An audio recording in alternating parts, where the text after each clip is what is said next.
Federación del Círculo Católicos de Obreros y pensaba en el padre Grote, la Federación del Círculo de Católicos de Obreros, bajo la inspiración de su fundador, el siervo de Dios, padre Federico Grote, promueve el bienestar integral de los trabajadores de nuestra patria, de acuerdo con los principios de la doctrina social de la Iglesia. Miren qué importante y cuánta vigencia, podría tener este mensaje en un mundo que lo necesita, Más trabajo formal, menos pobreza, promoviendo el bien común y la dignidad de las personas. Todo un enunciado que es lo que la Argentina, la patria, necesita. Me pregunto si el padre Grote viviera hoy, si estuviera en carne y hueso aquí con nosotros, cómo se movería, en un ambiente tan difícil y tan complicado. Bueno, hoy vamos a tener un programa realmente...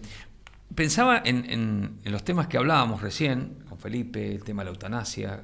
Vamos a hablar enseguida con la diputada provincial Catalina Buitrago sobre el tema de la ideología de género y me ponía en el lugar de la gente, la gente está preocupada por llegar a fin de mes, la gente está preocupada en muchos casos, porque no alcanza la plata, el poder adquisitivo. Me hace acordar de la época, otra época que ya vivimos con Alfonsín, donde todo se disparaba, y la gente azorada. Y entonces uno se pregunta, ¿y esto qué tiene que ver con esa vida, con la vida nuestra de todos los días? Y yo diría que es lo principal, es lo que tiene que ver, pero desde el fondo, porque una nación con todas estas temáticas, eutanasia, muerte, aborto, muerte, ideología de género, perversión, ¿cuál es el futuro? No esperemos un futuro económico brillante, no esperemos un futuro social, de paz, como el que todos querríamos. Lo hablaba recién con Guillermo Giangreco, que además es historiador, docente, está aquí en los estudios, en la radio, y decíamos eso, O sea, la mirada teológica de la realidad.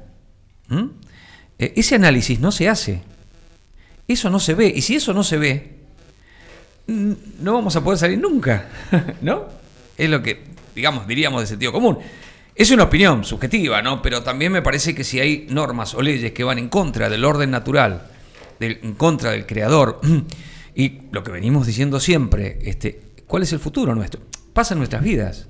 Si uno va también a contramano, y bueno, hay testimonios de eso, Llega un momento en que, ¿qué es lo que pasa? ¿Cuál es el camino que tengo que tomar? ¿Le pasará lo mismo a la sociedad? Pregunto, Porque antes tal vez íbamos a la verdulería, a la frutería o a la carnicería y teníamos más acceso a los alimentos básicos, comunes, Básicos, como decía un psiquiatra una vez, O sea, el instinto de supervivencia, tener algo para alimentarse. Y ya eso lo vemos como una cosa más lejana, pero antes podía comprar esto, ahora no. Entrar a valorar eso, Entrar a valorar eso que la Argentina tiene de forma natural, Como decía Messi, recibí dones que tengo que desarrollar. Bueno, la Argentina es lo mismo, La Argentina tiene una riqueza enorme que está, frenada, aprisionada por lo político, que tiene derivaciones económicas, pero vamos a ir al fondo. Por eso es tan importante, enseguida cuando Felipe nos abre el tema de eutanasia, que es tremendo, lo que está haciendo la dirigencia política es tremendo en este aspecto, Ese orden mundial que comprende a los dos sectores. Yo diría todos, hay excepciones, habrá alguna excepción por ahí, pero casi todos están pregonando lo mismo. ¿Y el resultado de eso cuál es? Violencia, muerte, no esperanza, lo que vivimos, Una angustia tremenda. Por eso me parece que habría que partir de un diagnóstico, y ahí es donde está el tema de la vuelta a Dios. Por eso enseguida va a estar Ana Cafiero también hablándonos de San Nicolás, de la Virgen. ¿Por qué aparece la Virgen? Vamos a hablar de la Revolución Francesa. ¿Qué pasó después de la Revolución Francesa con las apariciones de la Virgen? ¿Cuánto tiene que ver María desde ese punto de vista no piadoso, sino profético en la vida nuestra de todos los días? O en la vida del hombre de estos tiempos y de todos los tiempos. Así que bueno, muchos temas para abordar. Así es que ya damos inicio entonces a viva voz de este 27 de abril del 2023. Ya a poquitos días, de este 1 de mayo, que es el día de San José Obrero.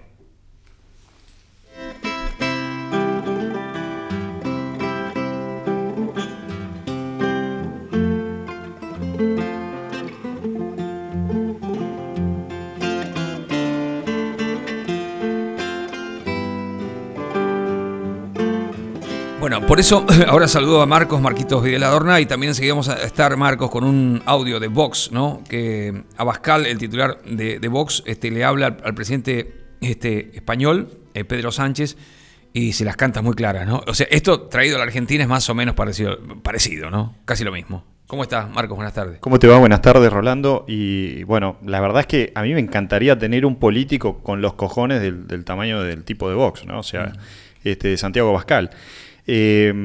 Más allá de lo que... O sea, perdón, Abascal habla y son palabras que resuenan y que quedan en el oído de la gente. Pero el presidente agacha la cabeza.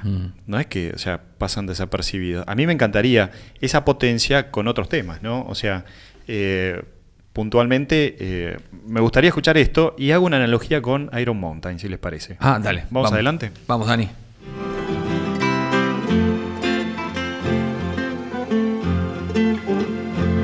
Persiguen la industria por sus emisiones con unos impuestos absolutamente abusivos e inaceptables. Restringen el uso del coche, amenazan con racionar la carne y darnos a todos a cambio insectos, criminalizan el campo y todo en nombre de la Agenda 2030 y de la Pachamama, pero luego llegan a China y se callan, como muertos, se callan. Ni una palabra de la verdadera contaminación, de las verdaderas agresiones al medio ambiente que se llevan a cabo para consolidar a China como superpotencia. Y ya que está usted tomando ese aire tan religioso, como antes le decía, podría hacer de misionero de la Agenda 2030, pero no aquí, hágalo en China. Podría decirles que ya está bien de contaminar los ríos, los más contaminados del mundo, porque van al mar, que es de todos. Podría decirles que no es normal que 23 de las 25 ciudades más contaminantes del mundo estén en China. Y también sería bueno que el señor Sánchez le dijese a su homólogo autócrata chino que deben pagar la catástrofe mundial que han producido con la pandemia y con la ocultación de los datos. Si no tiene confianza para decir estas cosas, se lo podría pedir a la sucesora de Pablo Iglesias, que es del mismo partido, o incluso al Partido Popular, que tiene un acuerdo de colaboración vigente y de amistad con el Partido Comunista Chino.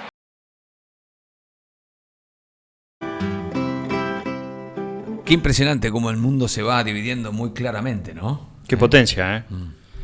A ver, no todos tienen la posibilidad de decir la verdad. Y los pocos que la tienen a veces la dicen a medias o no la dicen. A mí me encantaría que un tipo como Santiago Abascal existiera en Argentina y dijera, por ejemplo, que no se te puede incendiar Iron Mountain por segunda vez. Háblame de eso, a ver, ¿qué es eso? A ver. Iron Mountain es un archivo enorme, una empresa privada que archiva documentación de bancos, de diferentes entidades, y es la segunda vez que se prende fuego casualmente el sector donde están todos los movimientos que corresponden al lavado de dinero, que corresponden a transacciones espurias, a transacciones confusas que generaron a propósito, ¿no? Este es nuestro país que maneja la mentira. Esta es la dirigencia política que maneja la mentira. Ahí es donde me gustaría un Santiago Abascal que dijera la verdad, que pidiera información. Porque no solamente es la dirigencia política, cuando hablamos de dirigencia, es todo lo que dirige algo. Dueños de empresas, quien sea. O sea, todos los que de alguna manera corrompen digamos, la llegada de la economía al más débil, es responsable. Entonces, ahí es donde me gustaría un tipo fuerte que pudiera decir verdades, ¿no? O sea, que las dijera en serio. Y que esas verdades generen acciones. Que haya un partido atrás, que haya gente de la dirigencia que acompañe. Perdón, Marco, estás pidiendo mucho, me parece. Quizás es demasiado utópico, ¿no? Pero no dejo de tener esperanza que en algún momento surja claro. Eso. A ver. Es que naturalmente tiene que surgir eso. Bueno, a ver, somos hijos de Dios, ¿no? Estamos hechos para otra cosa, para armar nuestra cruz. Pero en algún punto algunos tienen que entender que su cruz es esa. Que por lo menos tienen que dar la batalla. Por lo menos la batalla. No nos piden que ganemos, pero hay que dar la batalla, porque hay mucha gente que aliviaría sus sufrimientos de alguna manera si se hicieran las cosas con verdad. Pero ¿no? Creo que también si la gente, lo saludo a Felipe. Felipe, buenas tardes, ¿cómo estás? ¿Cómo están? ¿Cómo están todos? ¿Qué tal, Rolando? No, digo que si hubiera gente, ¿no? Que también empujara como hay que empujar, tal vez la batalla sería diferente y el que está allí al frente no estaría tan en soledad, me parece, ¿no? Uh-huh. Bueno, acá estamos para acompañarlo, ¿no es cierto? Un paso no te lleva a donde querés ir, pero te saca de donde querés estar, ¿eh? Y este programa intenta hacer ese pasito. Tal cual. Bueno, y reflejando, lo que a mí me impresiona de todo esto es que, digamos, hoy la Argentina está con el tema del dólar, lo económico, los dólares, el tema de todo lo que vimos en lo económico, pero no se avanza más allá porque la traba, la consecuencia, está en otro lado. Ese es el tema, ¿no? Y eso es como que habría que gritarlo, decirlo, pero nadie lo dice. Muy pocos lo dicen. Bueno, ha habido una expresión ahora, ¿no? Documento de la Iglesia sobre la crisis y dicen que cada vez el documento, ¿no?, es más difícil llevar el pan a la mesa. Esto es lo que dice el documento de los obispos, un documento duro. Los obispos se reunieron en Pilar y alertaron sobre las promesas incumplidas, los sueños rotos, el agravamiento de la crisis social, que ha llevado justamente a una agenda que hacía como muchísimo tiempo, ¿no? La Iglesia no tocaba este tema, o sea que como que esta situación se agrava y la Iglesia, justamente como madre y maestra, levanta esa voz, ¿no? Esta noticia, por un lado, subrayarla. Y la otra noticia que también aparté es el dólar y el corazón. ¿Sabías, no? ¿Que por un bobazo, decís vos? Claro, alerta médica por los estragos y la incertidumbre que produce la economía en la salud. Eso vos sabés, Roland, que una psicóloga mía decía que le preguntaban del exterior cómo el argentino promedio no se volvía loco en el 2001. Te juro que pero los infartos aumentaron un 30% en aquel momento. Claro, pero le llegaban consultas de universidades de diferentes partes del mundo respecto de eso, específicamente.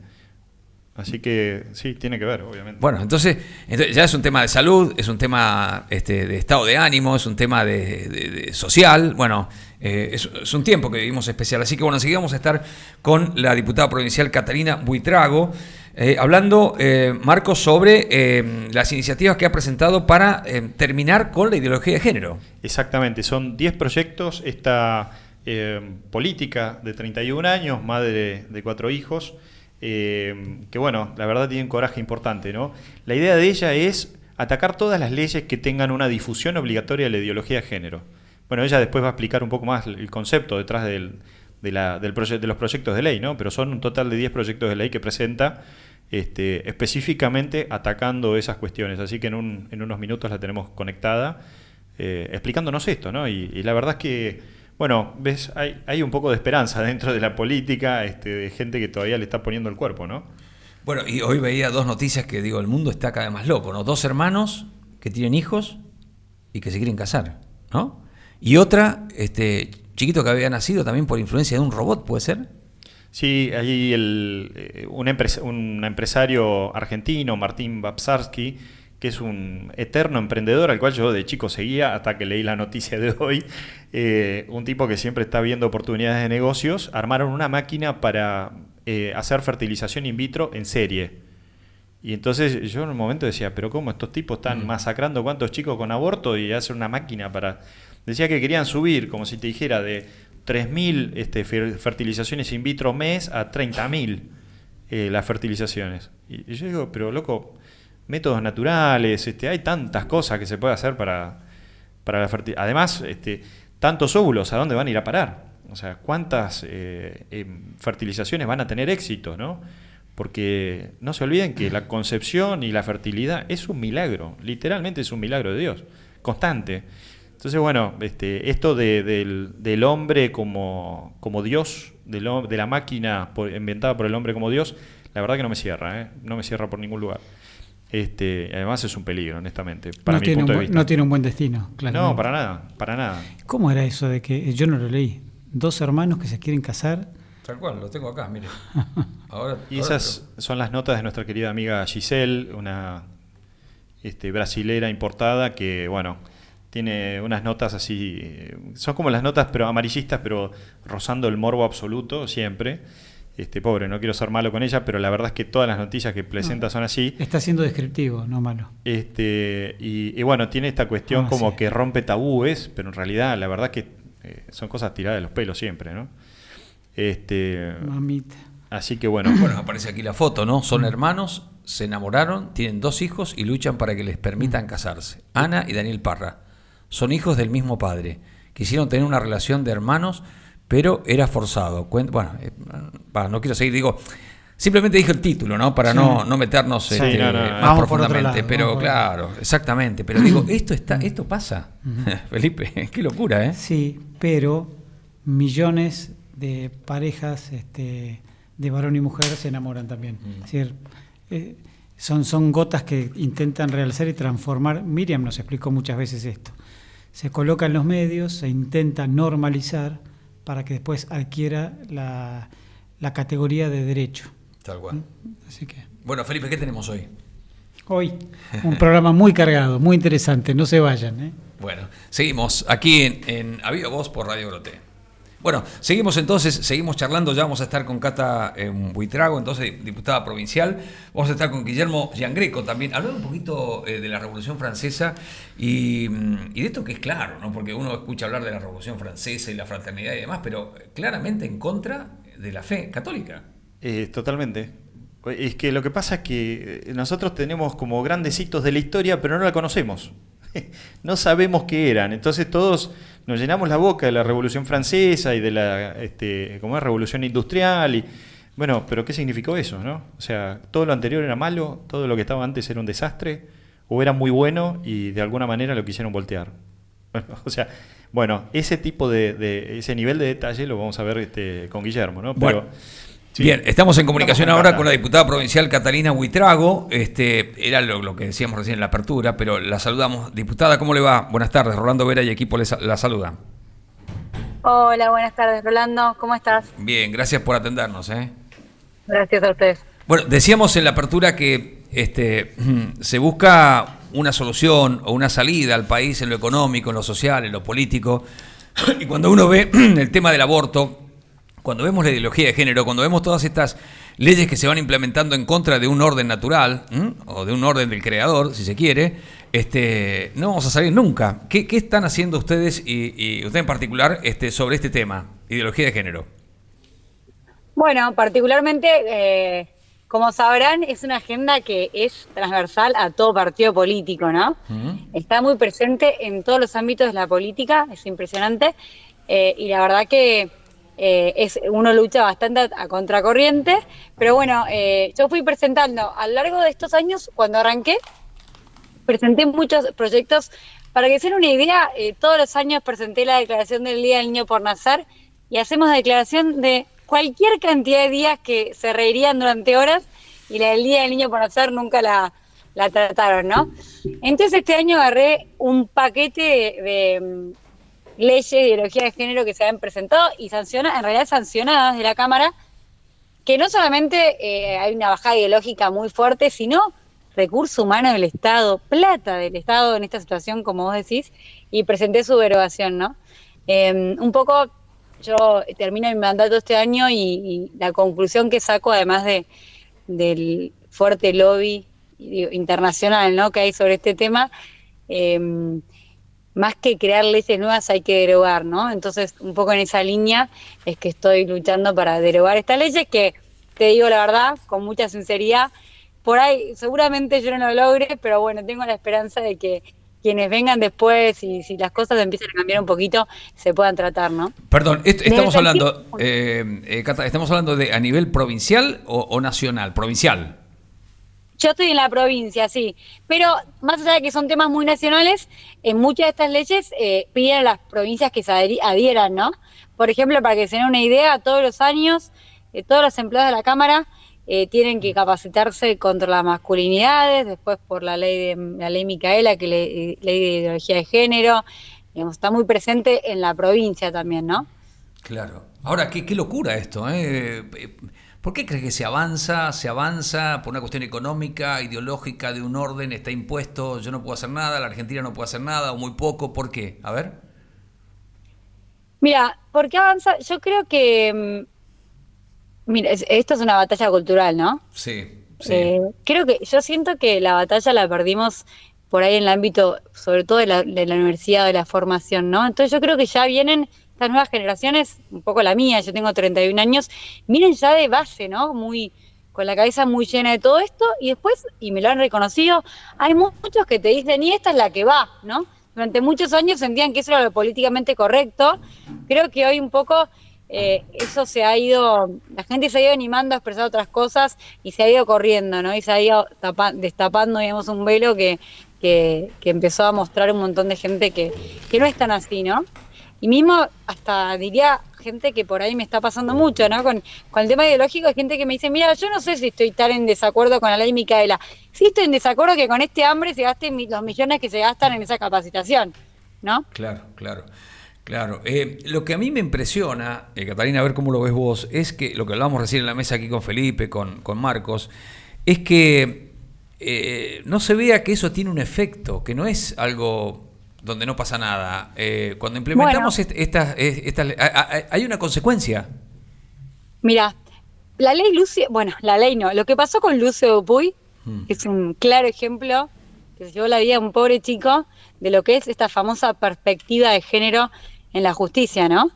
Y es un ejemplo, y que eso pasa, ese ejemplo porque nos llegó en la tele a todos, pero eso pasa mucho y todos los días, y es tan irónico el tema que la ley Lucio, hay un artículo que te habla de aplicar perspectiva de género.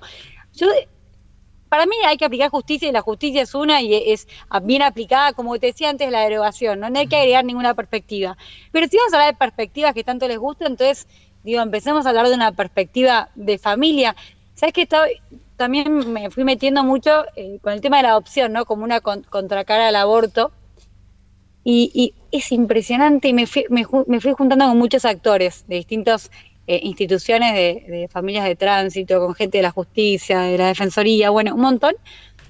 Y es impresionante cómo esta perspectiva de género atravesó todo y realmente en tema de la adopción tiene unos resultados que realmente te ponen la piel de gallina, te dan ganas de llorar, ¿no? Porque lo que falta más bien es una perspectiva de familia, de pensar en los chicos, en los derechos de los chicos, en ese interés superior del niño que uno se contempla y fue corrido por esta agenda, esta ideología, y en el medio de la vida de los chicos. Pero además, la verdad, se ve. Pero, perdón, llegamos a la locura de esta justicia con perspectiva de género que condenan a un médico que salvó a 2 vidas, el doctor Rodríguez Lastra, por ejemplo, ¿no? Sí, es que siempre al final es tan contra la naturaleza y tan contra el sentido común que tarde o temprano cae en la contradicción, ¿no? Es inevitable. Cuando vas tanto contra la naturaleza, en algún momento la naturaleza se impone, el sentido común se impone y ahí es donde quedan fuera de cancha, ¿no? ¿Marcos? El silencio con el caso de Lucio Dupuy es un ejemplo de eso. Catalina, ¿cómo te va? Buenas tardes, gracias por tu tiempo. Yo te quería preguntar muy cortito, estamos hablando de ideología de género cuando no tenemos ni para darles de comer ni para educarlos y no los educamos bien, ¿no? O sea, es una ironía que hablar con lenguaje inclusivo solucione la realidad que tan demacrada está, ¿no? ¿Cómo lo ves a eso? Bueno, es perfecto el ejemplo también. El otro día, la semana pasada, me junté con una directora de una escuela primaria acá de San Miguel, de un barrio vulnerable, y hablábamos de eso. Ella me decía, nos critican mucho a las maestras, ¿no? Pero los chicos de base vienen como que les cuesta observar el contenido. Hay algo de base, ¿no? Biológico, y nosotros también lo pudimos contemplar a través de distintos programas acá en San Miguel, que si no se trata a los chicos de la panza, desde la primera infancia, después nunca van a tener la capacidad de absorción de contenidos que tiene por ahí un chico con otra situación, ¿no? Entonces, pretendemos que hablen con la E y no estamos acompañando desde la panza, donde ahí empiezan a desarrollar todo su sistema neurológico. Es un sinsentido, ¿no? No tiene sentido, porque a esos chicos les cuesta escribir su apellido en 6º grado y encima les querés venir a imponer, ni siquiera es un idioma, ¿no? Un lenguaje que es muy difícil de llevar a cabo. Yo digo, el que habla con la E tenés que estar alerta todo el día y pensar un montón, ¿no? Porque es complicadísimo. Claro. Pero realmente es así, ¿no? No solamente esto, lo que te decía antes de la gente que por ahí te dice yo, por ahí estoy tan en contra de la ideología, pero está tan fuera de lugar también, tan fuera de agenda y tan fuera de nuestra realidad. Pero bueno, así se comporta esta agenda en todo el mundo, ¿no? Te traen como, es un proyecto enlatado que nada tiene que ver con... La ley de salud mental también es un ejemplo de eso. Claro. Ahora, ¿vos crees que en algún momento va a haber una vuelta, un cambio a esta cosa tan perversa, que le hace tanto mal al ser humano y a la sociedad? Yo quiero creer que sí. El mundo está...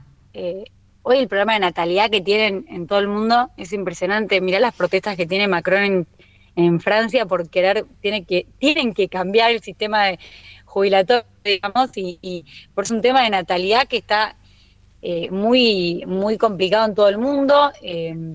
Y hay voces, ¿no? De derecha, si queremos decirlo, que defienden el orden natural, que esto va más allá de izquierdas o derechas, ¿no? Es esto, la familia, lo que nos da identidad, ¿no? Como una religión. como sentirnos parte de un país. Yo creo que eso está resurgiendo un poco en el mundo. También hay cosas que me dan miedo, como todo esto de la inteligencia artificial, que te hacen sentir que, hasta dónde llegamos, esto tiene vuelta atrás o no. Pero yo creo que sí, en el mundo está pasando. Acá llega todo un poco más tarde, pero creo que y siento que está empezando a pasar. Felipe. Catalina, ¿cómo estás? Felipe Joffre. ¿Cómo estás? ¿Todo bien? Es una bocanada de aire escucharte, Catalina. Bueno, gracias, lo mismo para ustedes. Es una bocanada de aire. Mira, por otra parte, como bien decís vos, no tiene ni pies ni cabeza, ni patas, ni nada, porque es una ideología que trata de imponerse y cae en las circunstancias, en los ribetes más ridículos, como pasó el otro día con una persona que mató a su pareja. Era un femicidio y dijo que se autopercibía mujer, entonces dejó de ser femicidio jurídicamente hablando. Entonces te encontrás con esas cosas, pero quiero preguntarte, porque te escuché con mucha atención y 3 o 4 o 5 veces nombraste la palabra familia. La vuelta a la familia, fortalecer la familia. El individuo, cuando se queda sin familia, se encuentra desguarecido frente al poder del Estado, frente a la queda de una manera muy vulnerable a cualquier viento, por más ridículo que parezca. ¿Cómo crees que desde tu lugar, los legisladores, cómo se puede volver a de alguna manera fortalecer, a enriquecer, a darle una perspectiva más brillosa a la familia, ¿no?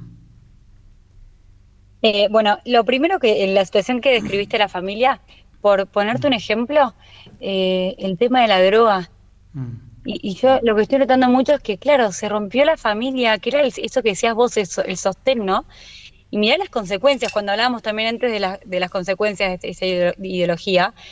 Estos chicos tan expuestos, tan vulnerables, sin una red de contención atrás, sin una familia, y la droga atraviesa todo, toda la inseguridad, todo eso es impresionante. Digo, cuando el Estado se da cuenta que no es solamente una cuestión ideológica, que es una cuestión esto de sentido común y naturaleza. Y la verdad que yo siento que nuestro lugar como legisladores, ya te digo, hoy, mira, cuando arranqué lo veía mucho más difícil. Ahí me sentía sola totalmente, teniendo que defender cosas. Yo digo, al final yo soy la antifeminista, pero me siento la que defiende a la mujer, ¿no? Porque un poco esto, ¿qué busco yo? No sé, por darte un ejemplo, es personal, ¿no? Pero yo fui la primera mujer en la Cámara que se tomó licencia por maternidad. No existía licencia por maternidad. Insólito, porque buscaban el cupo femenino 50 y 50, pero no podíamos, parecía que las que queríamos ser mamás no podíamos ser legisladoras, ¿no? Qué va. Qué locura. Yo tuve 2 en mi mandato. En uno no me pude tomar y en el otro pude. Luchando, no saben cómo. Pero un poco creo que esto, ¿no? Yo pienso que hay políticas en el mundo de acompañamiento a la familia que el Estado lo puede hacer. Creo que todavía hoy somos más. Hoy decía, ¿no? Al principio me sentía muy sola, hoy no. Hoy en la Cámara aún se ha ido abriendo un caminito. Pero bueno, es más allá de lo legislativo, ¿no? Esto creo que es una concepción que tiene que haber mismo de la sociedad, porque al final los representantes, digamos, representamos a la sociedad. Nos educamos en los colegios de nuestra sociedad y nos movemos y nos formamos en nuestra sociedad, y es el reflejo, ¿no?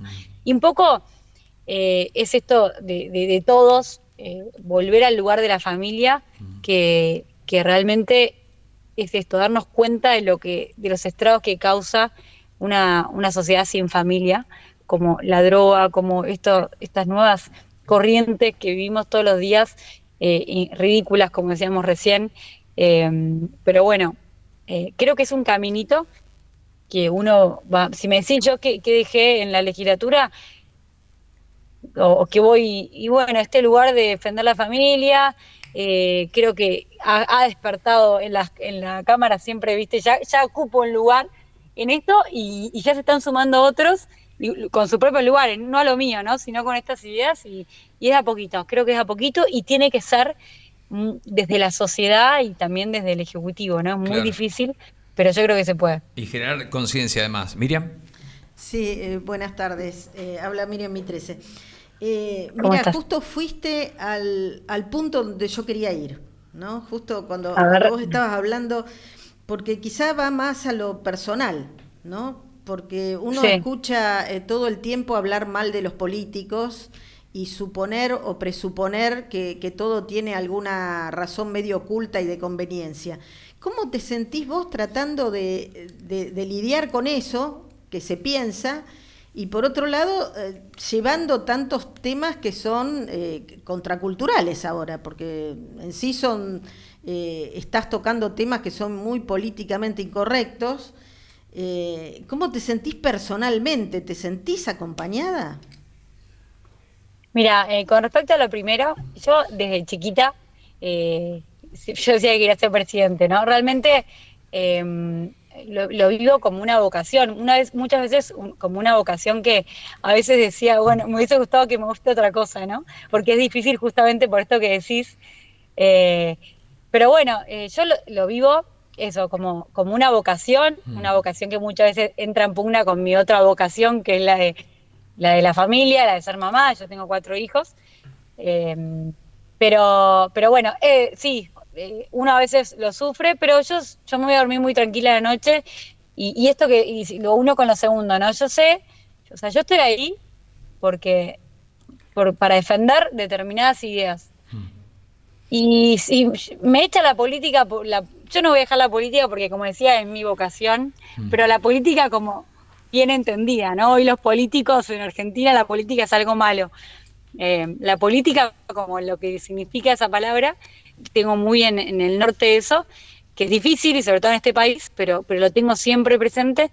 Y después, esto de eh, personalmente, llevando estos temas políticamente incorrectos, estoy tranquila porque si me echan de la política por decir eso, y bueno, yo vine a la política para esto, digamos, es así, no lo voy a cambiar. Sí, a veces en lo personal, siento por ahí que sí, que pongo un poco a mis hijos, ¿no? Como cuando yo exponiéndome, yo siento que si a veces mis hijos leyesen cómo me insultan, se pondrían mal, por ejemplo, y eso a veces me pone un poco triste. Pero bueno, también justo el otro día siempre vamos a las marchas del aborto, todo, y el más grande tiene 7 años y me empezaron a preguntar, ¿no? ¿Qué es el aborto? Y ahí surgen, viste, las charlas con los niños son geniales porque son bien genuinas. Y me decía, ¿cómo una mamá va a querer matar a su bebé? Pero mamá, ¿alguien hace algo?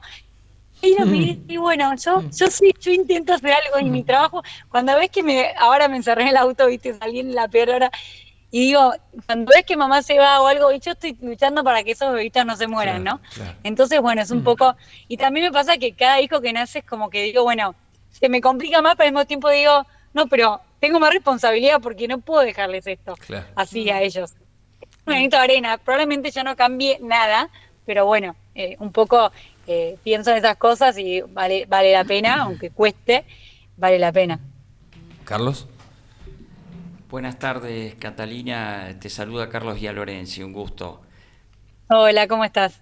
¿Todo bien? Mira, Catalina, viendo estos cambios que han empezado a surgir en varios países de Occidente o en algunos países de Occidente, por ejemplo, como en Italia con Giorgia Meloni, o un partido ascendente como es el de Vox en España. ¿Crees que en un futuro no muy lejano puede llegar a darse una unión, por lo menos a nivel parlamentario, que muchos colegas tuyos o muchos políticos empiecen digamos, a defender esto, ¿no? Defender la vida, defender la familia, defender las tradiciones? ¿Lo imaginás más o menos en un futuro a mediano plazo o a corto plazo? Sí, mira, yo sigo muchísimo, tanto a Georgia como a los de Vox, siempre soñando con que pase eso, algo así en Argentina.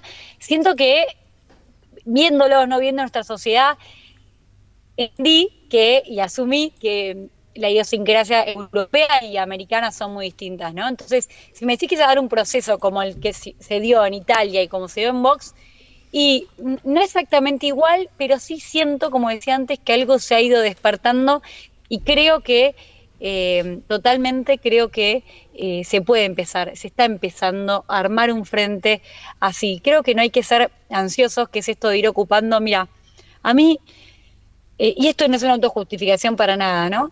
Al revés, estoy hasta en algún punto defiendo gente que está en partidos políticos con los que no comparto nada, pero cuando te dicen, bueno, pues estás en tal frente que está tal persona, miren, ojalá la mayor cantidad de gente que defiende la vida y defiende estos valores, en algunos lugares, o sea, decir, bueno, no va a haber nadie, y en la izquierda seguro que no, pero yo he encontrado ha habido kirchneristas que votaron en contra de la del aborto, ¿no? Entonces yo digo, cuanto más sean, en todos los partidos, mejor, y después vamos a tener diferencias en otras cosas, en cómo hay que gobernar la Argentina, en lo económico, pero creo que se va a ir, está como el germen, creo que está el germen y creo que de a poco eso se va a ir armando y la legislatura me parece un lugar importante para eso, porque pasan temas, bueno, el aborto y el que presentaron de eutanasia ahora, que es un desastre, el tema de las drogas,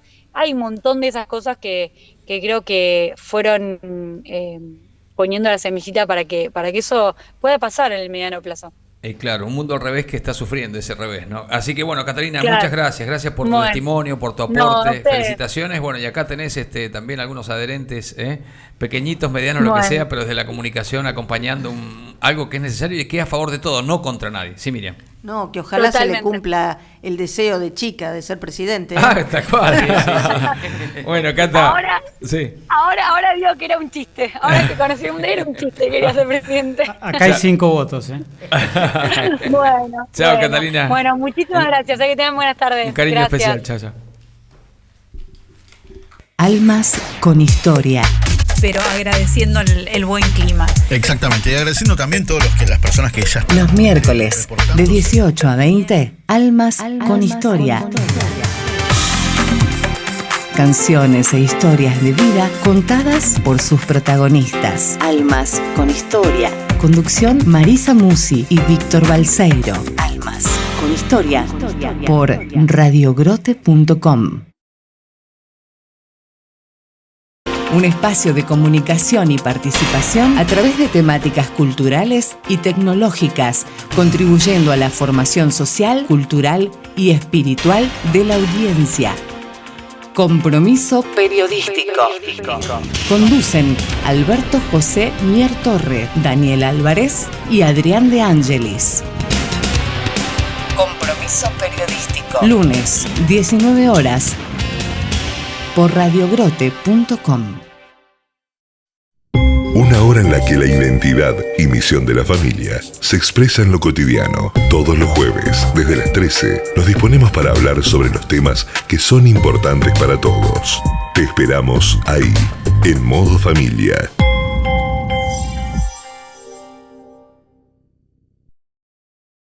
Música.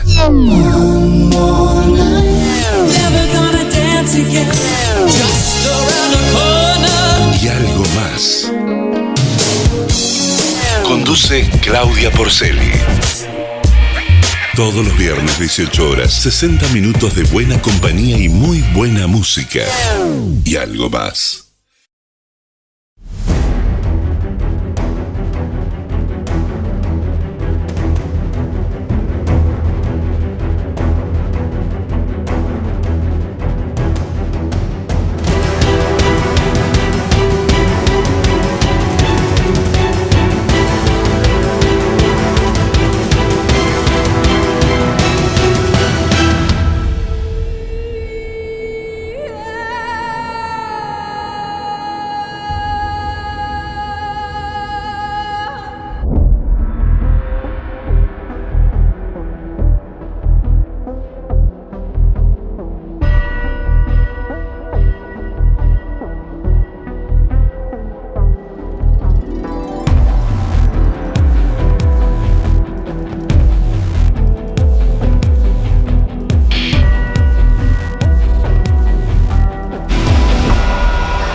Ya puede tener en su celular Radio Grote, la radio de la Federación de los Círculos Católicos de Obreros.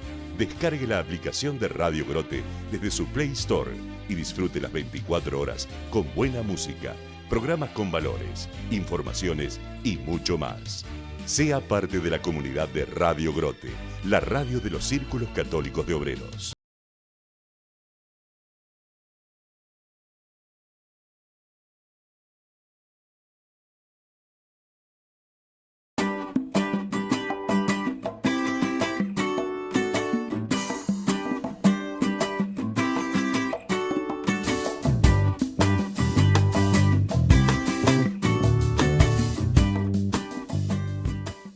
Almas con historia.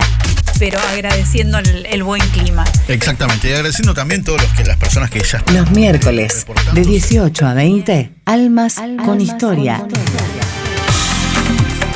Canciones e historias de vida contadas por sus protagonistas. Almas con historia. Conducción Marisa Musi y Víctor Balseiro. Almas con historia por radiogrote.com. Un espacio de comunicación y participación a través de temáticas culturales y tecnológicas, contribuyendo a la formación social, cultural y espiritual. Bueno, y hablábamos recién después de haberla escuchado a Cata Buitrago, ¿no? Ojalá que hayan muchas catas en la Argentina, ¿no? Legisladores, gente que le guste lo público, que lo quiera, ¿no? Desde ese ámbito también, porque es fundamental, ¿eh? Luchar por la vida, luchar por la familia, luchar por estos valores que necesitamos. Así es que, bueno, esto es como que te da un aire de esperanza muy bueno, muy positivo. Tendremos que ir pasando, ¿no? Este proceso duro, que nadie sabe cómo será, cómo se extenderá, pero que después de ese proceso duro seguramente vendrá ese otro, que no será mágico, ¿no? Que hay que ir construyéndolo, y así como personas como Cata y otras, ¿no? Se van a ir sumando a este cambio que la humanidad tiene que tener, que la Argentina tiene que tener. Marisa, te saludo, ¿cómo estás? Buenas tardes. Hola Rolando, muy buenas tardes a todos. Con lo que estás diciendo pensaba de una homilía de alguna vez, el dolor de la zaranda. Y nos va a doler y mucho a todos esta zaranda. La tendremos que atravesar. Bueno, como la vida, ¿no? Como la vida. En la vida, exacto. Bueno, Cristo mismo, ¿no? La cruz y la resurrección. Y ahí está la esperanza, ¿no? Y ahí está la esperanza. Nadie es masoquista, nadie quiere sufrir, pero bueno, el proceso, si se presenta como se presenta, digo, con tanto dolor y padecimiento, bueno, hay que tomarse, ¿no? De lo más importante, que es la fe, de lo trascendente, para poder, ¿no? Retomar y revivir, ¿no? Y agradecemos oraciones a Delia y Trinidad Gondra, que sabemos que acompañan y que oran por este programa. Mirá. Y a mucha otra gente que está rezando siempre. Así Qué importante. Gracias, muchas gracias. Carlitos, ¿tenías algo para agregar? A ver. Sí, buenas tardes. También le agradecemos a otra de nuestras fieles oyentes, la doctora Viviana Monetti, que nos acaba de recordar que hoy se cumplen 9 años de la canonización de San Juan XXIII y de San Juan Pablo II. Canonización en la que vos estuviste, Felipe. 5 millones de personas ahí. Dicen que Roma nunca se vio de esa manera. Sí, tuvimos con Agustín el regalo de estar. Nosotros en casa, bueno, somos muy devotos de Juan Pablo II. Creo que alguna vez les conté que tenemos un hijo que se llama Juan Pablo II, el cuarto hijo nuestro, que nació en el 2000, justamente en el jubileo. Roma estaba explotada y muchos meses antes pudimos alquilar un pequeñísimo departamento dentro del radio de vigilancia del Vaticano, digamos. Pudimos, porque iba a ser muy, muy, muy difícil entrar.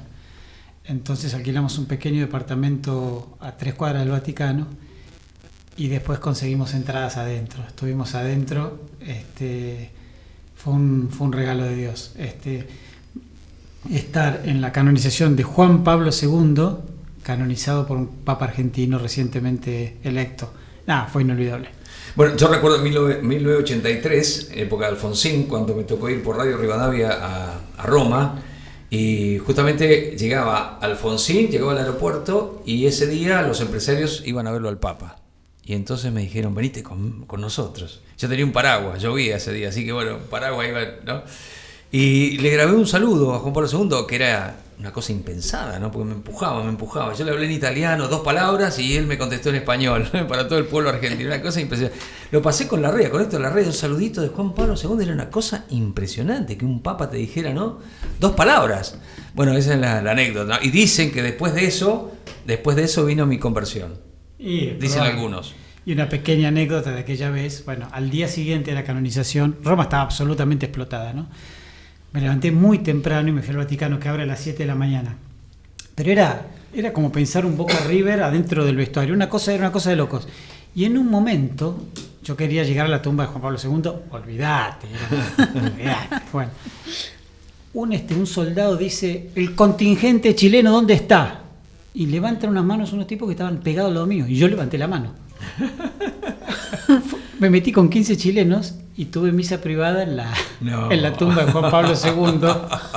Claro, dijeron, aquí, yo levanté la mano de inmediato. Claro, no te diste cuenta. Pasamos entre soldados y estábamos privados con 15 chilenos, y tuve misa ahí sin Agustina porque me había levantado temprano y pasó eso. Fue un regalo, no sé. Cuántas cosas, ¿no? Cuántas cosas lindas, como esta que vamos a escuchar ahora, Marcos, la charla con Guillermo Giangreco, justamente el tema de la Revolución Francesa, ¿no? Para ir generando conciencia y que la gente sepa, ¿no? Algo que es más cercano a la verdad que todo lo otro que se vende, ¿no? En relación a este proceso y cuánto tiene que ver con nuestros valores, ¿no? Exactamente, la historia sin aguarla y sin edulcorarla, ¿no? Ahí está, la charla de Marquitos con Guillermo.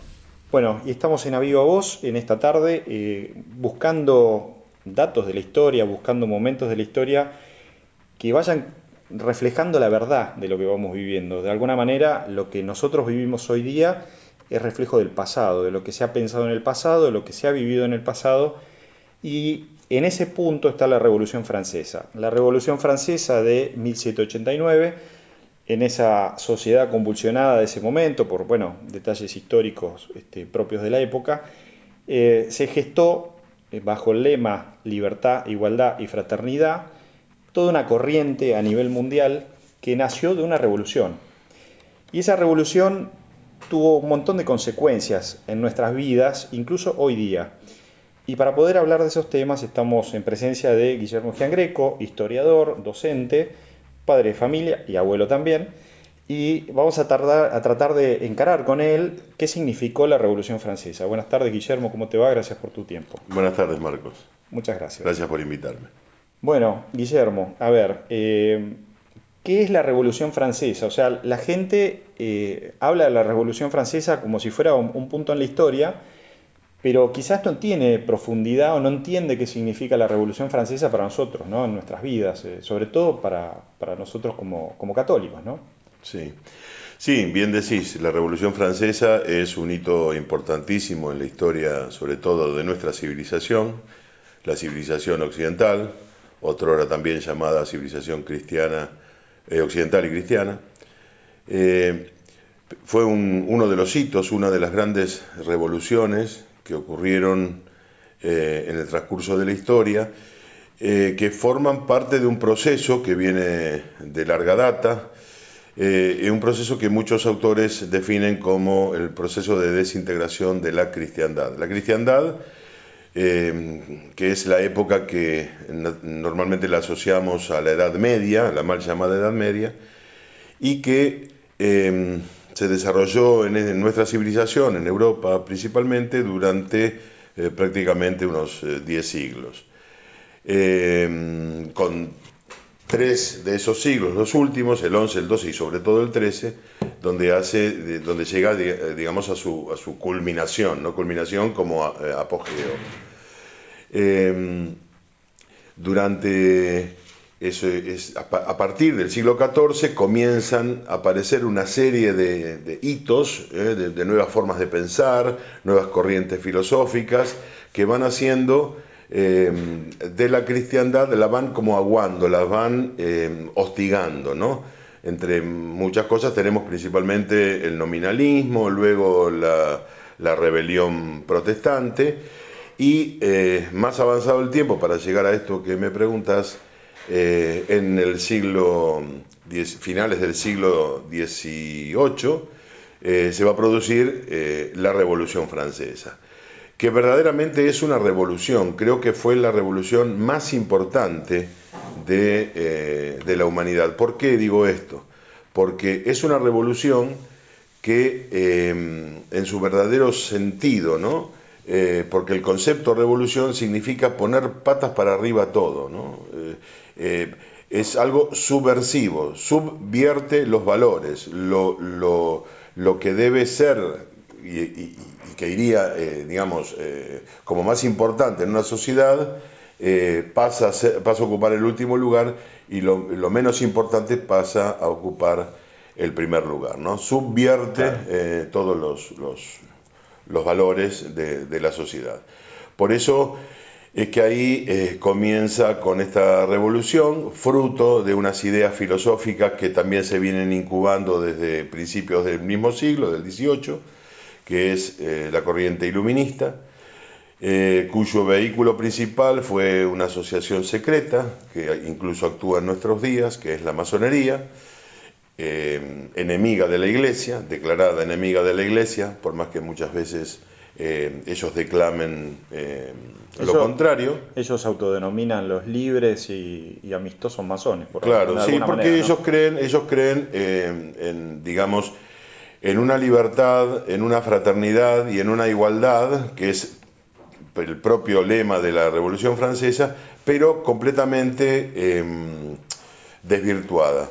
Como decía antes, esto es una revolución, por lo tanto, subvierte todo el orden que estaba establecido. Entonces, estos tres conceptos, estas tres ideas, libertad, fraternidad e igualdad, al decir de Chesterton, son viejas ideas cristianas que se volvieron locas. Qué bárbaro. ¿Y qué significa que algo se vuelve loco? No que pierde el sentido de la razón, del razonar, porque un loco puede decir en este momento, está lloviendo, abro el paraguas, y verdaderamente el razonamiento está perfectamente efectuado, porque si llueve uno tiene que abrir el paraguas para no mojarse, pero en realidad este muchacho está debajo de un techo, entonces evidentemente no es real que aquí vaya a llover. Por lo tanto, siguiendo a Chesterton, dice que el loco no pierde la capacidad de razonar, no es lo que se pierde, sino lo que ha perdido es el sentido de la realidad.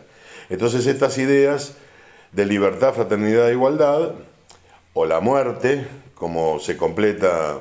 Perdón. Sí. O la muerte, dijiste. La muerte. Yo no lo tenía así, ¿eh? Sí, bueno, porque a veces suena un poquito fuerte, ¿no? La vida, la historia se va modificando con el tiempo, a ver, para que quede más amistosa, ¿no? Claro, pero la realidad, la historia contiene una verdad y nosotros, si somos cristianos, somos cooperadores de la verdad y por lo tanto tenemos que tratar de profundizar y ver qué tiene de bueno y qué tiene de malo cada hecho histórico, y la historia hay que ser ecuánimes, ¿no? Muchas veces se dice que el historiador tiene que ser objetivo, y bueno, pero es un sujeto, no puede ser subjetivo. O sea que los tipos dejaban bien en claro que el que no estaba de acuerdo, guillotina. Que se creó precisamente, Monsieur Guillotin la creó precisamente para poder para poder ejecutar a las personas en forma mucho más rápida, limpia y menos dolorosa posible, ¿no? Interesante. Se hacían, guillotinaban bajo este lema pomposo, ¿no? Defendiendo la libertad, si no pensabas como ellos, te cortaban la cabeza.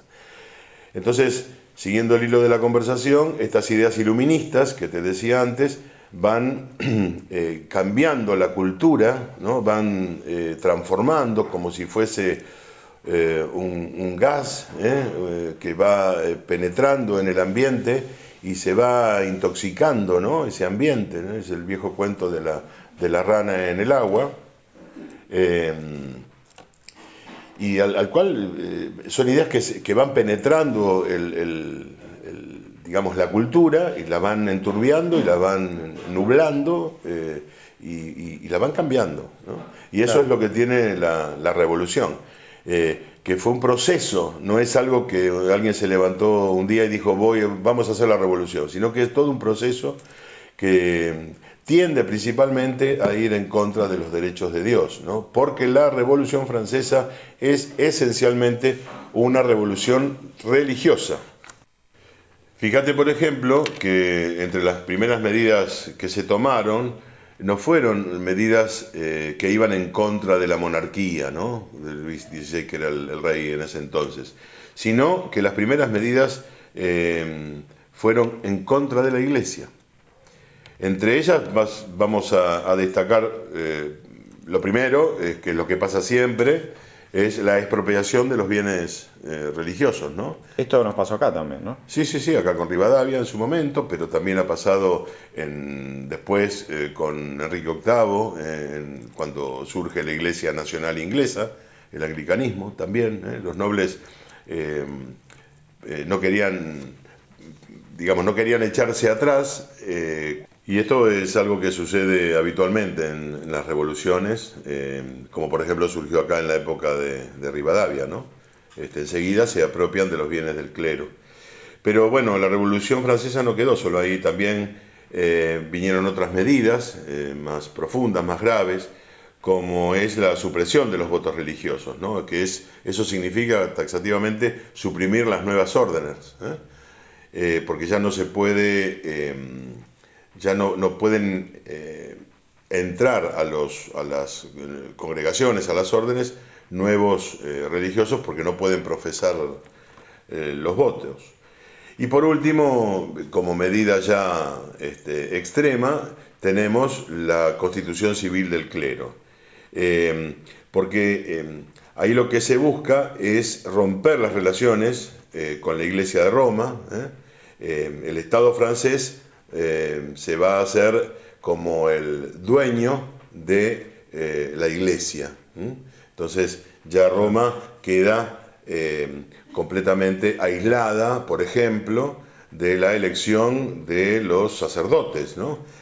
Para los revolucionarios, los sacerdotes tendrían que ser elegidos por el pueblo, los obispos tendrían que ser, por ejemplo, uno por cada diócesis, y lo tenía que elegir el Estado. No sé si se entiende. Sí, como hacen los chinos hoy día. Claro, y no Roma. Roma no tenía nada que ver en esto, ¿no? Entonces, simplemente a Roma se le notificaba del nombramiento. Tal persona fue designado obispo de Reims, y nada más. Pero es el Estado quien dirige entonces el asunto. Y además, esta constitución debía ser jurada por todos los sacerdotes y todos los obispos. Por eso se hace obligatorio, y muchos de los obispos, en su inmensa mayoría, creo que fueron muy pocos, algo así, menos de 10, habrán sido unos 7 u 8 obispos que juraron esta constitución, pero el resto no. De este juramento surge lo que se conoce como clero juramentado, los que habían apoyado esta constitución civil, y los refractarios, que serían los obispos y sacerdotes que no juraron, ¿no? Sino que son refractarios.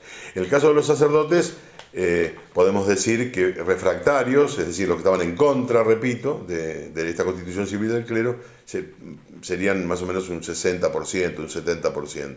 El resto va a ser el clero juramentado. Y esta división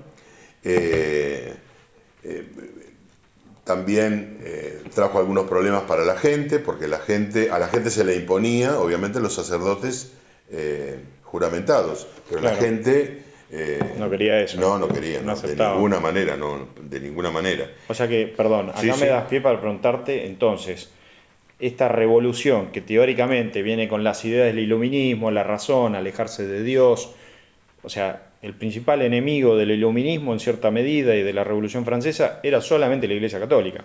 O sea, el catolicismo en sí, como forma de vida integral para la persona, era su principal enemigo, ni siquiera era el gobierno, entonces. Claro. Y ahora, ¿qué significaba para el francés de esa época, siendo católico, estar en contra de esto? Porque me imagino que si habían inventado la guillotina, no era fácil para ninguno de ellos poder decir, che, no, yo no estoy apoyando la revolución, ¿no? Claro, lo que pasa es que se negaban a apoyar estas cosas y entonces eran perseguidos, no tenían mucha alternativa. Y acá porque bajo el lema de la libertad, claro, te obligaban a ser libres al modo de ellos.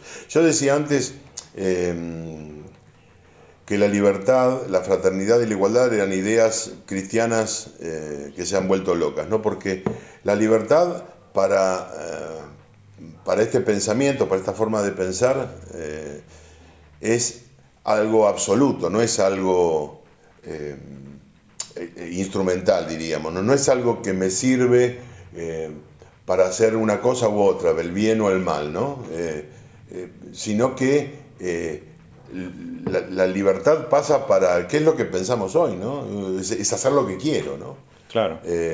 La fraternidad, por ejemplo, que ellos promueven, es una fraternidad que la promueven justo en el momento que nos quitan a lo único que nos puede hacer hermanos a unos con otros, que es tener un mismo padre, porque nos quitan a Dios del medio. Claro. Así que en base a estos principios revolucionados, ¿no? Estos conceptos que le cambió el sentido, es que la revolución va a perseguir a aquellos que no piensen como ellos quieren, ¿no? O sea que acá entra esta historia de Lavandé y todos los católicos, o sea, cristianos, podríamos decir, perseguidos, pero ¿perseguidos a qué nivel? O sea, ¿solamente hombres, varones? No, todos. Mujeres, niños. O quien piense distinto. Ese es el enemigo. O sea, yo hablaba de Dios y ya está, estaba complicado, digamos. Claro, del Dios, ellos entienden, muchos de ellos eran deístas, simplemente deístas, ¿no? Deísta es un término de que existe un Dios, sí, pero que hizo el mundo y se fue, ¿no? Y ahora lo tenemos que hacer nosotros. O sea, la idea masona del gran arquitecto y nada más, y se acabó o sea, no hay otros dogmas, pero no, digamos, un creer en el Hijo del que viene a salvarnos, eso se borra. No, exactamente. Entonces, vos nombraste Lavandé, que Lavandé, además esto que hablaba de la historia y de las verdades que hay que hacer ecuánime, ¿no? Cuando uno se pone a estudiar historia, porque en todo hecho siempre hay cosas buenas y puede haber también cosas malas, ¿no? Claro. Y hay que decir los dos. Claro. Sí, incluso muchas Esa veces. es la verdad. Y claro, lo bueno y porque lo malo, ¿no? Amigo de Platón, pero más amigo de la verdad, ¿no? Es decir, claro. Yo lo que tengo que hacer, si soy cooperador de la verdad, que es nuestro Señor Jesucristo, ni más ni menos, yo debo contarla toda, completa, no puedo contar la parte que me sirve. Exacto. Claro. Esto me sirve y lo uso, esto no me sirve y no lo uso. Pero estos personajes que en nombre de la libertad escriben la historia, este genocidio, porque fue el primer genocidio moderno que acabas de nombrar, el de Lavandé, fue prácticamente ninguneado hasta el año 1986, a 3 años de que se cumpla el bicentenario. 3 años después de que yo nací, o sea... Ahí se conoció, gracias a las investigaciones de un gran historiador, Reynald Secher, que presenta su tesis doctoral en la Sorbona, que se llamaba El genocidio franco-francés, Lavandé-Benguet. Lavandé, que es una zona del centro-oeste francés, Benguet, vengada.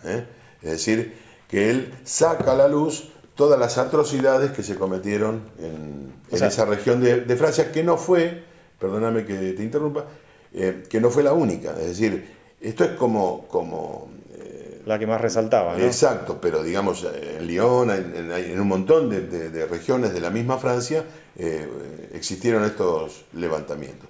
Lavandé fue un verdadero genocidio, entonces es a partir de ese entonces, ¿no? de 1986, o sea, a 200 años de los hechos. Agrega un dato morboso, ¿no? Que es que mujeres y niños eran metidos en hornos de pan. O sea, no solamente la guillotina, tenían otros elementos para destruir a la familia, ¿no? Sí, o sea, atrocidades, las que quieras, pisoteados por los caballos, desollados, por ejemplo, se les quitaba la piel, sobre todo a los varones, porque la piel de la mujer es más delicada, entonces la del varón es un poco más gruesa, y se le cortaba la piel hasta la cintura y se lo desollaba y con eso se hacían pantalones para la oficialidad francesa. Listo, ya está. Bueno, por eso. Yo introduje, pero no me hago cargo. Atrocidades, miles. A mansalva, sí. Ahora, estos son los padres del pensamiento moderno en algún punto. Exactamente, sí, en todos los puntos. O sea que toda revolución, entre comillas, que hable de igualdad, de fraternidad, o todo pensamiento se apoyan en estos. El mundo moderno se apoya en esta que fue la primera de las revoluciones modernas. Hubo 3 revoluciones modernas en distintos ámbitos. Claro. En el ámbito tecnoeconómico, en el ámbito cultural, ya lo hablamos, es el iluminismo, ¿no? Sí. Que es el que cambia las cabezas, ¿no? No de la gente, porque la historia también hay que mirarla, hay que ponerse en el lugar histórico. Claro, no es que había claro. internet en ese entonces y todo el mundo sabía, ni televisión. Es decir, estoy hablando de la clase dirigente, de los que debían pensar, ¿no? Y dirigir la sociedad. Después viene la revolución industrial, que es otra de las revoluciones modernas, pero en el plano tecnoeconómico. El crecimiento de la técnica, de la ciencia, ¿no? El embelezamiento del hombre por la ciencia, que es el que tenemos hoy día. Y por último, la revolución sociopolítica, que es la revolución francesa propiamente dicha, ¿no? Ahí es el encumbramiento de la burguesía, es la burguesía que se apropia del poder.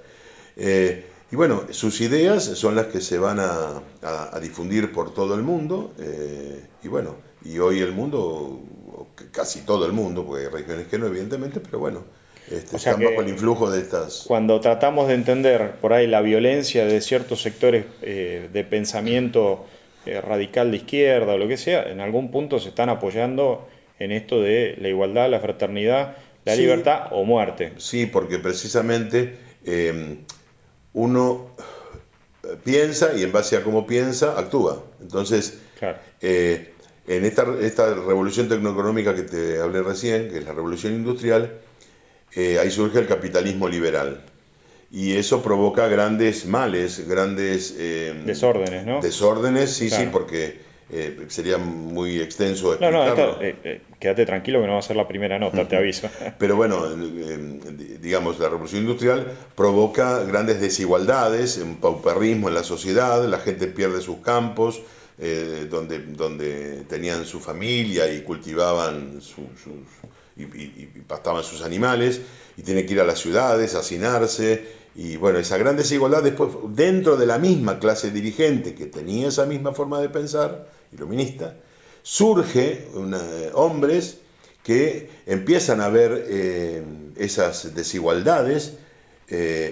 Carlos Marx fue uno de ellos, y comienzan a teorizar para dar algún tipo de solución, es decir, que quizás el enfoque de Marx no es equivocado en el sentido de lo que ve, la realidad que ve.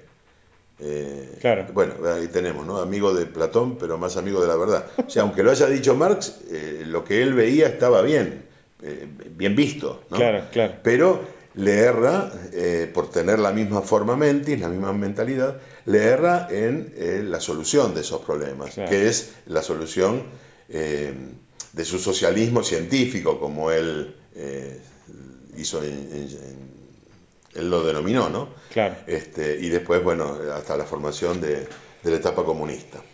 Bueno, como el tiempo es tirano y como, digamos, necesitamos por ahí ir cerrando esta nota, te quería pedir, Guille, si nos podés dar una idea final. Y nosotros nos gusta terminar las notas con una mirada de esperanza, ¿no? O sea, de alguna manera seguimos al verdadero, de alguna manera buscamos ser luces y la sal del mundo en función de lo que nos pide nuestro gran Padre en el cielo. Entonces, una conclusión final y una mirada de esperanza, si te puedo pedir eso. Sí. Nosotros, al decir de nuestro Señor, estamos en el mundo, pero no somos del mundo. Wow. Y nosotros tenemos que ser luz en este mundo, tenemos que ser sal de este mundo, tenemos que darle gusto a este mundo. ¿De qué serviría la sal si no tiene gusto, ¿no? Si la sal sale a la carne y la sal es semejante a la carne, ¿de qué serviría ponerle sal? Dice también Chesterton. Entonces, lo que nosotros tenemos que tratar es de ser cooperadores de la verdad y ser verdaderamente cristianos y jugárnosla por el que se jugó por nosotros, por el que dio su vida por nosotros, ¿no? Y en una cabeza coronada de espinas, su cuerpo, que somos nosotros, la iglesia, el cuerpo místico, no podemos estar tan relajados, ¿no? Sino que tenemos que verdaderamente seguir los pasos de nuestro Señor. Y nuestro Señor fue llevado a la muerte por nuestros pecados. Y como dice San Ignacio de Loyola, amor con amor se paga. Entonces, primero hay que descubrir cuánto Jesús nos amó para nosotros poder amarlo, ¿no? Entonces, si Jesús fue perseguido, nosotros también vamos a ser perseguidos, porque la persecución es un signo de que no somos del mundo. Claro. Entonces, pero como estamos en el mundo y tenemos que anunciar el Evangelio, porque es otro mandato de nuestro Señor, creo que ese es nuestro camino. Entonces, cuando, como me dijo un gran sacerdote amigo, un gran padre espiritual, cuando estaba sufriendo yo una de las persecuciones que a lo largo de la vida uno tuvo, él me dijo: alegrate porque estás sufriendo la gracia de la persecución. Y ese es el verdadero sentido, ¿no? Porque la cruz fecunda, todo lo que toca lo fecunda, ¿no? Y para que haya un domingo de resurrección tiene que haber un Viernes Santo, no podemos huir al sufrimiento.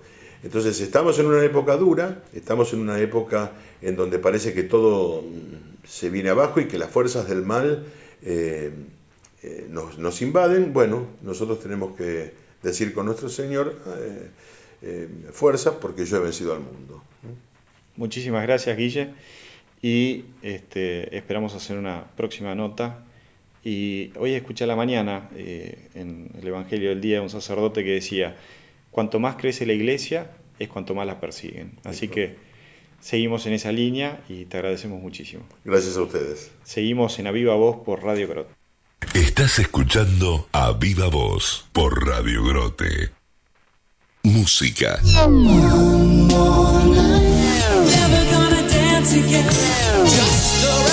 De la audiencia. Compromiso periodístico. Conducen Alberto José Mier Torre, Daniel Álvarez y Adrián de Ángelis. Compromiso periodístico. Lunes, 19 horas. Por radiogrote.com. Una hora en la que la identidad y misión de la familia se expresa en lo cotidiano. Todos los jueves, desde las 13, nos disponemos para hablar sobre los temas que son importantes para todos. Te esperamos ahí, en Modo Familia.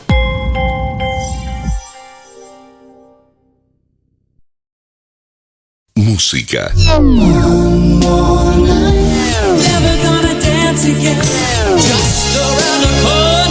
Y algo más.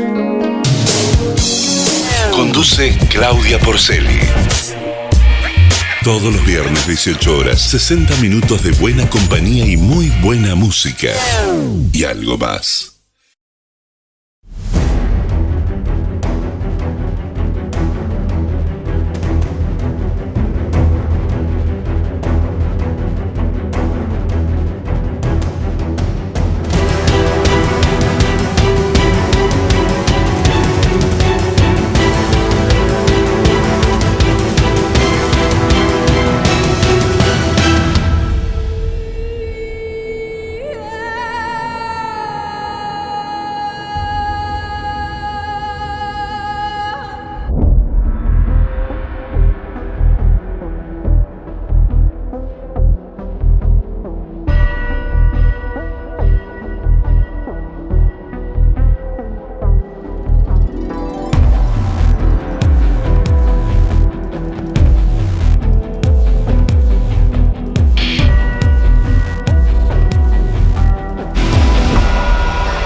Ya puede tener en su celular Radio Grote, la radio de la Federación de los Círculos Católicos de Obreros.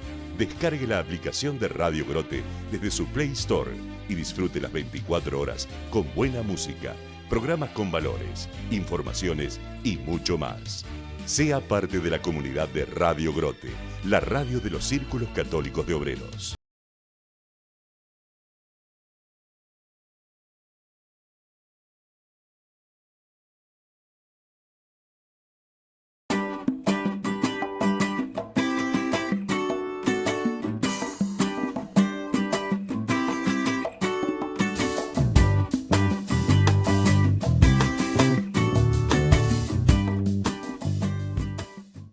Almas con historia.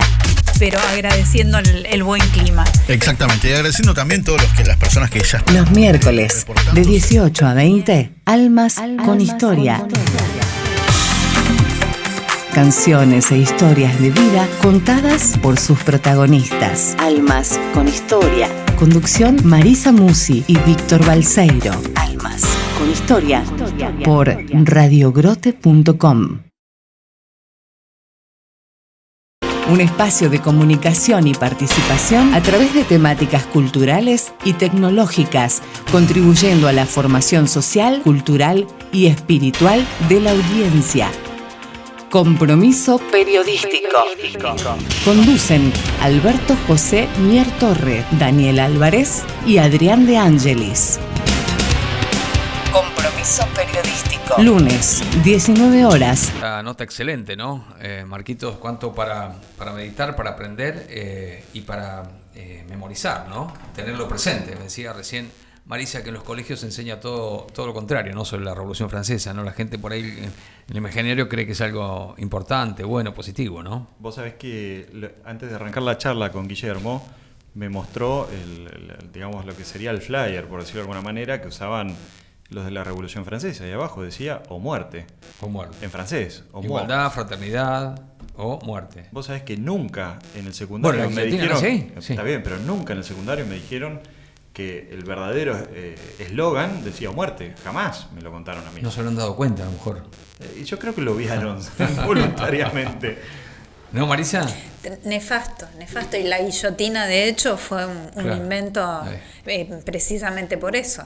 Porque era cortar cabezas a troche y moche y claro, resolver rápido. Bueno, ojalá que podamos compartir esto a través de la radio, del medio de comunicación y vayamos aprendiendo, digamos, lo que es la verdad, ¿no? Y hablando de verdad, vamos a hablar de otro tema complicado. Y no es que querramos hacer un programa complicado, sino que es la realidad y despertar, visibilizar y tomar conciencia, Felipe. Exactamente. Y aquí vamos a hablar a los padres de familia. Y tratar de hablarlo con palabras fáciles, Rolando. Nada de cosas muy difíciles. Se volvió a presentar un proyecto de ley. Alguna vez hablamos que un proyecto de ley es algo que tiende a ordenar la sociedad, a conducirla hacia algo mejor, ¿no? Un proyecto de ley en Mendoza de eutanasia. Una ley de eutanasia. Que llama poderosamente la atención su paralelismo, su semejanza que tiene con la ley del aborto. No los voy a aburrir, sino solamente me voy a centrar en dos puntos, leyéndolos casi textualmente, para que, como padres de familia, comprendamos de qué se trata esto. Además, el que no lo leyó tiene la oportunidad ahora de enterarse. Exactamente, vamos derecho a la fuente, a la ley.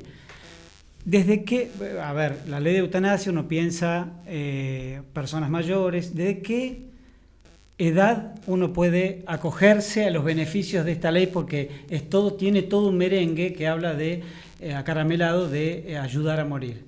¿Desde qué edad? Señores, desde los 16 años. Un hijo a los 16 años puede pedir por escrito, establece como requisito presentar una nota por escrito a una comisión y volver a presentarla a los 15 días para pensarlo, sin permiso de los padres. Es decir, mi hijo y tu hijo, para cruzar a Colonia, necesita una autorización de los padres. Para pedir la muerte, no. Para pedir la muerte, no. Esto está escrito, es un proyecto de ley. Para volver de una fiesta, yo me levanté a las 5 de la mañana y lo fui a buscar, 16 años tiene el chico. Vos te vas un mes de viaje, podés volver y tu hijo está muerto por pedido y hecho por el Estado con dinero tuyo, con dinero del Estado. Primer punto. Segundo, la objeción de conciencia. Muy bonito, la objeción de conciencia. El profesional de salud que deba intervenir de manera directa tiene que anticipadamente decir que no está de acuerdo. De todos modos, dice la norma, debe cooperar con la práctica. O sea, el que no esté de acuerdo tiene que cooperar. Tiene que cooperar, derivando de inmediato para que sea atendida la persona por otro profesional, sin dilaciones, bajo pena de sanciones. Es decir, puede ir preso. Bueno, no los quiero aburrir más porque con estos dos datos ya tenemos como para ser dulces, señores. Me fijé quiénes eran los firmantes de esta propuesta. No hay grieta, acá no hay grieta, son de varios partidos, del PRO, de la Unión Cívica Radical, etcétera, etcétera, pero me detuve en un nombre con que le tengo particular inquina, que es el señor Alejandro Finocchiaro, ex ministro de Educación. Él está presentando este proyecto de ley. ¿Por qué le tengo inquina? Sin insultar a nadie, él tiene derecho a pensar lo que quiera, pero señores, considero que es un cretino y un estafador legislativo. Lo voy a tratar de sostener. Un cretino porque fue el que redactó los lineamientos curriculares de la ESI. La ley 26.150, la ley 26.150 de ESI hoy dice que la familia tiene que poner su impronta. Miriam, perdón, vos sabés mucho más que yo de esto. Uno lee los lineamientos curriculares que tienen 60 páginas y, entre otras cosas, familia, les digo, le pueden enseñar a sus hijos menores, a sus hijos de primaria, las distintas diversidades de familia, cómo construir el género, cómo son las nuevas formas de masculinidad y feminidad. Si usted no quiere que su hijo de 6 años aprenda eso porque usted como padre tiene el derecho, este señor lo impuso. Por eso creo que los que imponen son cretinos. No porque piensen distinto. Tiene todo el derecho a pensar distinto, pero no que le impongan a mi hijo esto. Y además son estafadores legislativos. ¿Por qué? ¿Qué partido puso en su plataforma esto? ¿Qué partido? Propónganlo y a ver si los votamos después. Semejante envergadura de ley, como fue la del aborto también, que ni un partido la había puesto en su plataforma, perdónenme la vehemencia, pero acá está en juego la vida, está en juego las familias, está en juego chicos. Hay que tener tinta en la impresora para imprimir esta porquería. Perdón, es la primera vez que hablo así, pero hace días que leí el proyecto y ando mal. No, pero además, ¿sabes qué, Felipe? Esto es generar conciencia, porque la gente por ahí está distraída en otras cosas, y esto es fundamental, es clave. Hay un proyecto de ley, padre, que dice que su hijo de 16 años se puede presentar por escrito ante una comisión y pedir. Pero esto siempre y cuando tenga un tema de salud. Y con esto termino, no los quiero aburrir. Pero y además que se digan los nombres, los nombres de quienes son. Les leo la definición de salud. Es un estado completo de bienestar, de cualquier índole. Es decir, a vos te dolió la muela, no estás en un estado completo de bienestar. Perdió River por goleada, no estás en un estado completo de bienestar. Te echaron del trabajo, no estás en un completo estado de bienestar. Esto es una porquería. Esto es una estafa.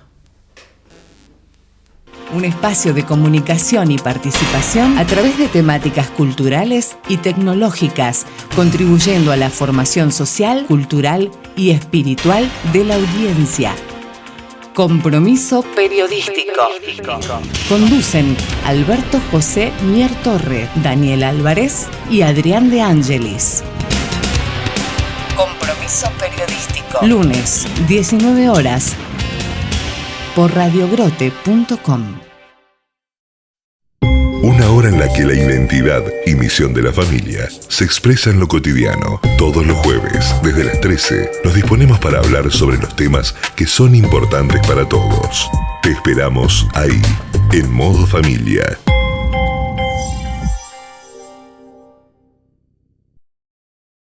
Música.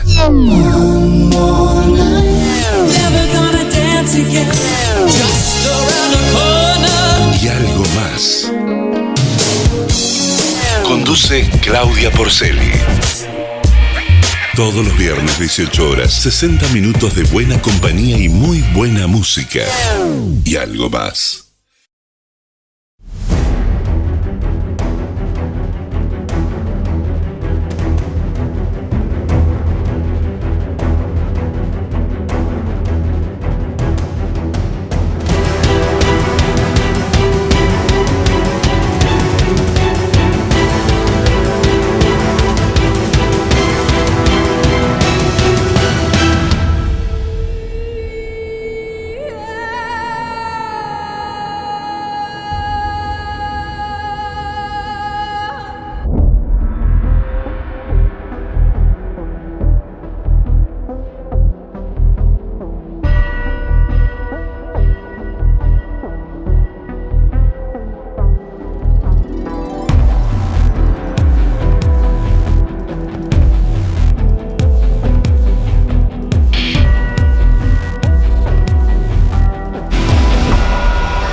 Ya puede tener en su celular Radio Grote, la radio de la Federación de los Círculos Católicos de Obreros. Descargue la aplicación de Radio Grote desde su Play Store y disfrute las 24 horas con buena música, programas con valores, informaciones y mucho más. Sea parte de la comunidad de Radio Grote, la radio de los Círculos Católicos de Obreros.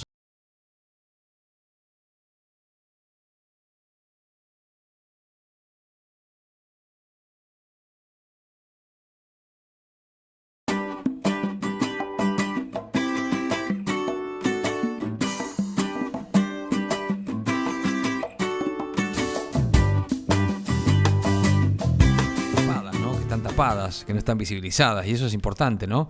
Es importante en una Argentina que necesita que voces se alcen, ¿no? Había una santa que decía que el mundo estaba podrido porque la gente estaba muda, ¿no? O los que tenían que hablar estaban mudos. Marisa, te quiero escuchar a vos. Sí, estamos mudos y anestesiados porque es tanto el bombardeo que es difícil tramitar tal cantidad. Que es el rebaño del que habla. Y a veces, Sí. En este sentido, estamos bastante atentos a las campañas de Citizen Go que nos van dando pequeñas luces en el camino para saber qué temas están más candentes. Y en este momento hay más de 42.900 firmas para pedir que bajen del canal de Netflix una serie que se llama Riddle Jones, que nunca la vi en mi vida, vi un tramito específicamente, y el punto es que son dibujitos animados dirigidos a chicos de preescolar, a lo sumo hasta 6, 7 años, y están intentando introducir a través de este dibujito adoctrinamiento en ideología de género. Y dicho así, parece una brutalidad y uno dice, ¿a qué mente perversa se le ocurre venir a molestar a los niños tan pequeños con temas que son absolutamente ajenos a su realidad? Entonces le pedimos a la licenciada María Cristina San Juan, que es psicóloga, que trabajó muchos años con niños, es madre, es abuela, tiene toda la experiencia de vida, que nos acercara una palabra clarificadora, porque a veces decimos, ¿vale la pena involucrarse en esto y perder tiempo o lo dejamos pasar de largo? Y la realidad es que nos están cercando por todos los costados. Cuando mis hijas eran muy pequeñitas, les ponía un ratito un canal de los más conocidos para bebés o para chiquitos, porque me quedaba tranquila de que ese rato yo me podía ir a cocinar y lo que iban a ver eran dibujitos. Claro. Y la historia era para ellos. ¿Te acordás cuando nos permitían ver Astro Boy, ¿te acordás? Por ejemplo, o los clásicos, los cuentos clásicos. Los Picapiedras. Los Picapiedras, Tom y Jerry, a lo sumo había que poner alguna palabra ahí en esta persecución y qué estaba pasando. En este momento es un bombardeo con palabras ajenas y con realidades ajenas y perturbadoras, porque este es el punto, para terminar adoctrinándolos. Escuchamos, si te parece, a la licenciada. Yo te diría que pongas el acento, si querés hablar del texto o del film de Fred, en si toda percepción es verdadera o fallida, si toda percepción es sana o enferma. ¿Y qué pasa con esto de universalizar la subjetividad de cada uno, imponiéndola como criterio a los otros? Para que Fred lidere el grupo no necesita hacer discernimiento público de su identidad. El liderazgo no tiene que ver con su identidad sexual. Entonces ahí ya hay un concepto fallido en esto que se pretende mostrar como habilitando las diferencias. Que él se sienta distinto no tiene ningún conflicto con que lidere. Lo presentan como un conflicto, pero no es un conflicto. Entonces, ir razonando las percepciones, verdaderas o falsas, ir razonando por qué se tiene que hablar de la identidad en esa edad, cuando la identidad se va forjando como un desarrollo y no se va estratificando a los 3 años, a los 6 o a los 11. Y se va consolidando y se va sellando para que después, como el criterio de la condición binaria, no binaria y transexual, habla de esta evolución, de este cambio, de hoy me percibo mujer, pasado mañana me percibo varón, después me percibo no binario, hablan de una identidad que nunca se define. Entonces es un concepto también errado, una identidad nunca definida. entrar a analizar la lógica de esta expresión de conceptos. Pretende desarmar una condición general para reglas de juego comunes en una sociedad donde la distorsión de las reglas llega a colocarse en un lugar de no poder sostenerlas. Porque las leyes son para todos y hay excepciones, pero las leyes, las reglas son universales o pretenden ser para gobernar la mayoría. ¿Cómo se gobierna con el aval de las subjetividades individuales en esta situación tan extrema? En ese sentido me parece que hay que enfocar el tema este. Acá más que hablar de trauma, hay que hablar de confusión. Este lenguaje que utiliza la película o el dibujo animado no es un lenguaje que el niño pueda discernir, es un lenguaje ideologizado de adultos que quieren incidir en la infancia de un niño, construyendo una realidad que está ajena a los sentimientos y las emociones del niño. Entonces es un lenguaje confuso de algo que tiende a que un adulto esclarezca, clarifique e ideologice. Cuando el niño en esa etapa lo que busca es expresar emociones y sentimientos, pero no sacar conclusiones ideologizadas de sus sentimientos. Por lo tanto, es totalmente ajeno al pensamiento, el sentimiento y la vivencia existencial del chico. No le aporta nada positivo, absolutamente nada positivo. Es confusión para que el chiquito pregunte ¿qué es binario, mamá? Y aún explicándole lo que es binario, él no va a entender una realidad discernible en términos de identidad. Yo creo que tal vez también hay que desarrollar cuál es el interés de una emisión de dibujos animados que pretendan hacer universal un concepto subjetivo o un conflicto subjetivo de la identidad, de la percepción de la propia identidad. Yo creo que hay que apuntar a analizar esto, cómo es esto algo que genera un comportamiento para que en la sociedad se imponga una manera de percibir estos conflictos con una consecuencia que no es real. Por ejemplo, los liderazgos o las opciones de vocaciones dentro de la sociedad. Tener deseo de construir un liderazgo no tiene que ver exclusivamente o puntualmente con la definición de la identidad. Ha habido grandes políticos que han sido ni femeninos ni masculinos, homosexuales, y no han tenido conflicto con su sexualidad para ser líderes o no líderes, o grandes pintores o grandes artistas. No está ligada la identidad sexual a la identidad dentro de la sociedad y sus roles, como el rol del liderazgo político, comunitario o de otra índole. Están generando relación de conflictos alógicos. Estás escuchando A Viva Voz por Radio Grote. Estamos con Ana Cintas y también estamos con el padre Ariel Folonier, allí en Paraná, Entre Ríos. Ya estamos, pero faltaba algo para cerrar, Marisa. Se está inaugurando hoy jueves la Feria del Libro, en el mismo sentido, en la misma línea de reflexión. Estemos atentos, porque hay materiales sumamente atractivos, libros coloridos, con dibujos, con stickers, con juguetitos incluso, muy lindos, y el contenido es nefasto. Así sencillo, así que leamos antes de comprarles y regalarles a los chicos. Bueno, y por eso recurrimos a la Virgen, ¿no? Que ella como madre nos ayude a todos, a los que están en el error, a los que se equivocan, a los que nos equivocamos. Pero bueno, le pedimos justamente en los 40 años de las apariciones en San Nicolás, hemos tenido y tenemos, ¿no?, este regalo de que Ana Cintas nos hable de la historia de la Virgen, de los mensajes. Por eso creo que también, padre, para usted, si está escuchando allí, vamos compartiendo, ¿no?, en esta mesa virtual de A Viva Voz, esto que es tan importante de María del Rosario de San Nicolás con Ana Cintas. Adelante, Ana. Sí, Ana Cintas. Vamos, Dani.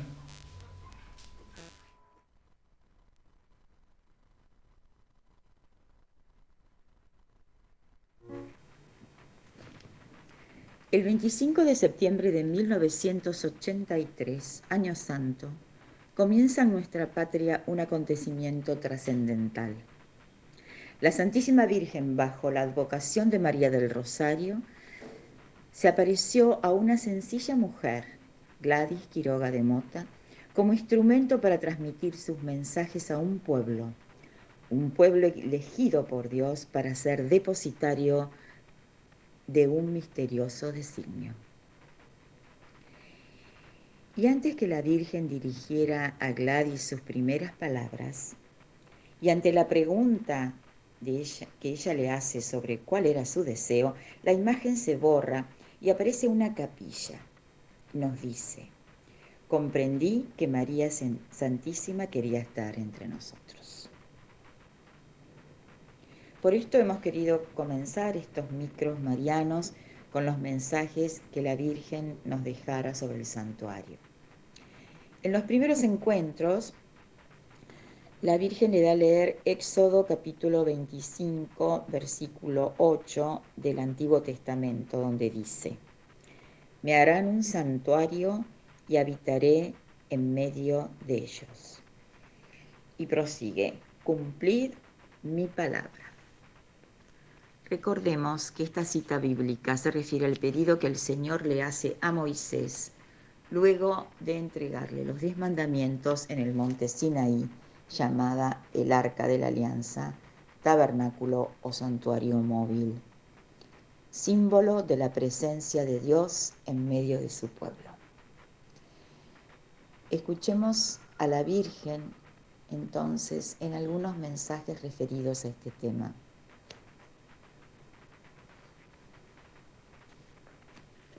Hay urgencia de oración, mas también tengo urgencia de mi casa. Debo morar en ella.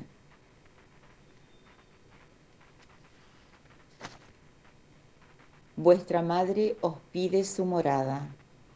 No quiero esplendores, quiero sí una casa espaciosa. No olvidéis el santuario, ya que será el santuario del Señor. El tiempo pasará, mas esto perdurará. Bendito el momento que el Señor eligió a este pueblo, y bendito porque lo eligió para que yo tenga mi gran casa, esa casa que será de paz y sosiego, lugar donde acunaré a millares de hijos que vendrán en busca de amor. Asistiré a los enfermos, a los caídos, a todo hijo perteneciente a la gran familia de Dios, porque mi misión es atender al rebaño del Señor. Gloria a Dios. Miro el campito y cuando entro en mi casa veo a la Santísima Virgen y me dice: esa tierra es tierra santa. La gracia del Señor se palpa y se recibe a cada instante. Tierra bendita, donde la Madre quiere morar para poder aguardar allí la llegada de sus hijos. Amén, amén. Mi amada hija, hace hoy 4 años que estoy contigo. Es aquí donde estoy volcando mi corazón. Desde este lugar yo bendigo y consuelo. Desde este lugar yo ofrezco el amor de mi Hijo a todos los hombres. En esta tierra elegida por Dios tendré mi morada y desde aquí rociaré con mi amor a cada hijo. Ellos palparán el calor que mi amor infunde en los corazones, ya que seguiré estando como hasta hoy, porque yo les digo a todos tus hermanos, Donde están las necesidades de los hijos, está la madre refugiando a los hijos con su manto. Aleluya. Esta madre pidió esa gran casa porque quiere congregar allí a sus hijos. Quiere unir al rebaño y purificarlo. En este pueblo se ha posado María. Desde este pueblo rescatará almas María para el Salvador de las almas. Gloria a Dios. Estos son algunos mensajes referidos al santuario que hemos querido compartir con ustedes para que podamos observar la importancia que la Santísima Virgen le da a su construcción. Pedido que nuestros pastores han conducido luego de un exhaustivo discernimiento. Y le decimos a María, alabada seas. Bueno, gracias Ana. Qué importante, mientras escuchaban a Cintas, estamos con el padre Fournier, pensaba que cuántas veces uno por ahí ha ido a San Nicolás, ¿no?, al campito, y el Señor, la Virgen, le dice, es tierra santa, ¿no? Tomar conciencia a veces de todo esto, un pueblo elegido, la Argentina, y muchísimas cosas más que ojalá podamos ir, aunque sea que lleguemos a uno, ¿no?, que tome conciencia de esto, ya es importante. Saludamos al padre Fournier, que está en línea ahora, está en Paraná, allí, en la parroquia de San Agustín. Padre Ariel, ¿cómo le va? Rolando le habla acá con todo el equipo de Viva Voz. Gracias por esperarnos y atendernos. ¿Cómo le va a usted? Buenas tardes, Rolando. Buenas tardes a los que están allí en el estudio.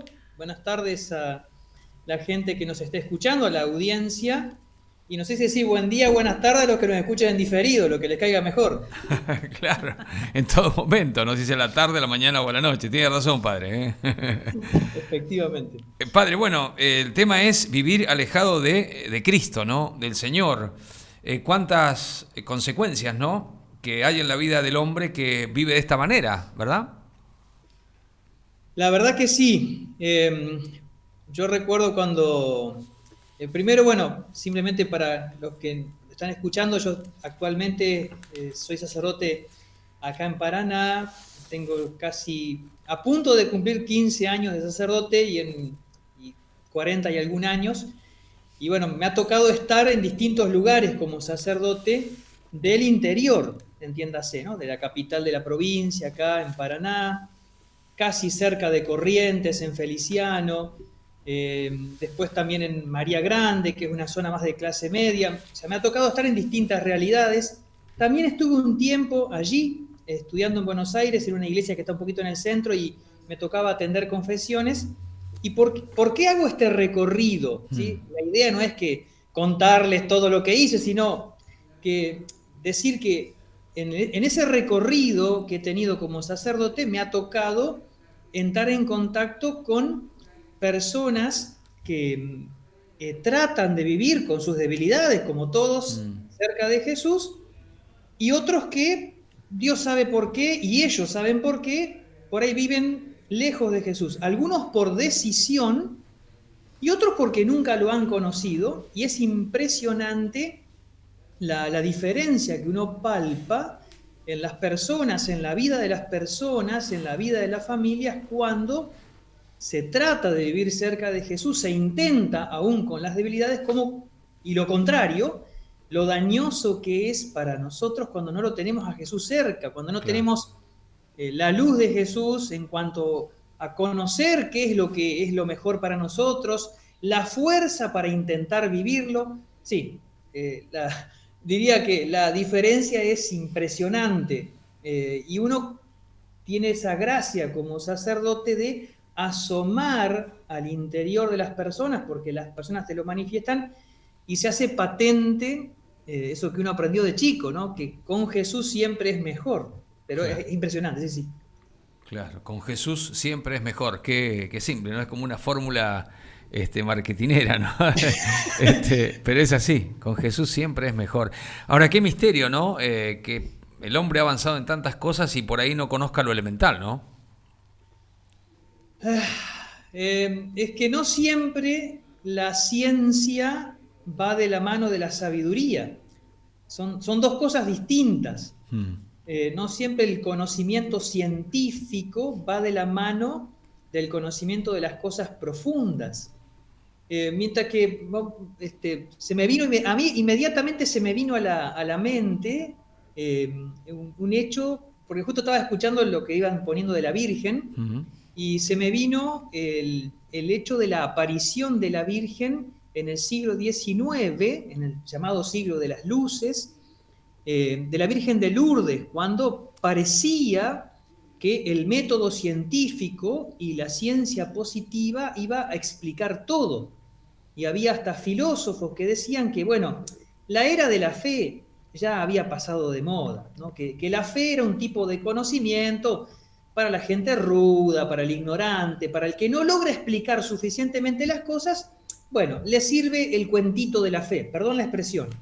Pero ahora, en el siglo de las luces, en el siglo XIX, con el método científico, con el avance de la ciencia positiva, con la revolución industrial, etc., el hombre finalmente ha llegado a un conocimiento que realmente vale la pena, es profundo, es serio y va a explicar suficientemente todo. Y en ese contexto, bueno, se aparece la Virgen de Lourdes y es menospreciada, incluso cuando aparece algún milagro vinculado al agua de Lourdes, claro, al cientificismo del momento se le cayó la estantería. ¿Cómo explicar la curación? Y pasado el siglo de la luz se llega al siglo XX y, oh paradoja, el siglo XX es el siglo de las ideologías y de las guerras. Entonces, oiga, ¿cómo? ¿No es que con nuestra inteligencia íbamos a poder explicar todo? ¿No es que con la ciencia íbamos a encontrar todo? ¿No es que no hacía falta Dios para la ecuación? Y bueno, el ser humano cuando se aleja de Dios es muy complicado, ¿no? Es decir, cuando no se quiere tener un padre, es muy difícil poder ser hermanos, ¿no? Eso es muy fuerte. Claro, sí. Una de las cosas, no sé si el equipo quiere hacer otras preguntas, pero creo que era Echeverri Boneo que decía o hablaba de la visión teológica de la realidad, ¿no? ¿Por qué cuando se analiza un tema no hay una mirada integral sobre ese tema, ¿no? Incluyendo lo trascendente, incluyendo lo espiritual, ¿no? Cuando analizamos un hecho cualquiera, ¿no? De la realidad humana por ahí que nos duele más todavía, ¿no? ¿Por qué no hay esa visión integral, cree usted? Y Dios entra a jugar en digamos, el principal, ¿no? Que tiene que entrar a jugar el partido, ¿no? Por así decir, con todo el respeto, ¿no? ¿Por qué? Ay, esa es una pregunta que... ¿Por qué lo sobrenatural no entra? Es una pregunta difícil de responder. No hay duda que poner a Dios en la ecuación supone el reconocimiento de ser criatura. Supone el reconocimiento de que hay alguien que es más grande que yo. Y supone que ese que es más grande que yo establece un orden y que yo debo a él someterme. No deja de ser muy interesante que en el origen de la humanidad, para la revelación, tenemos dos rebeliones, ¿no?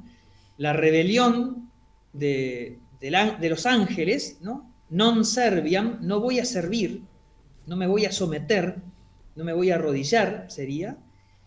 Y a renglón seguido o a continuación, por tentación o instigación del maligno, esta tentación de nuestros primeros padres: ustedes serán como dioses, conocedores del bien y del mal.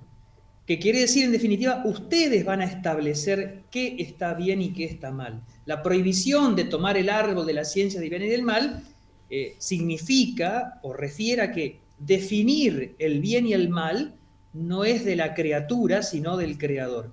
Poner a Dios en la ecuación de las cosas, poner a Dios a la hora de analizar algo, significa reconocer que yo soy criatura, que soy limitado, que hay alguien más grande que yo, que mide las cosas y que yo no soy la medida de las cosas. Pero padre, perdón, pero además de eso, me parece, se pierde una luz que va a iluminar el análisis de esa cuestión.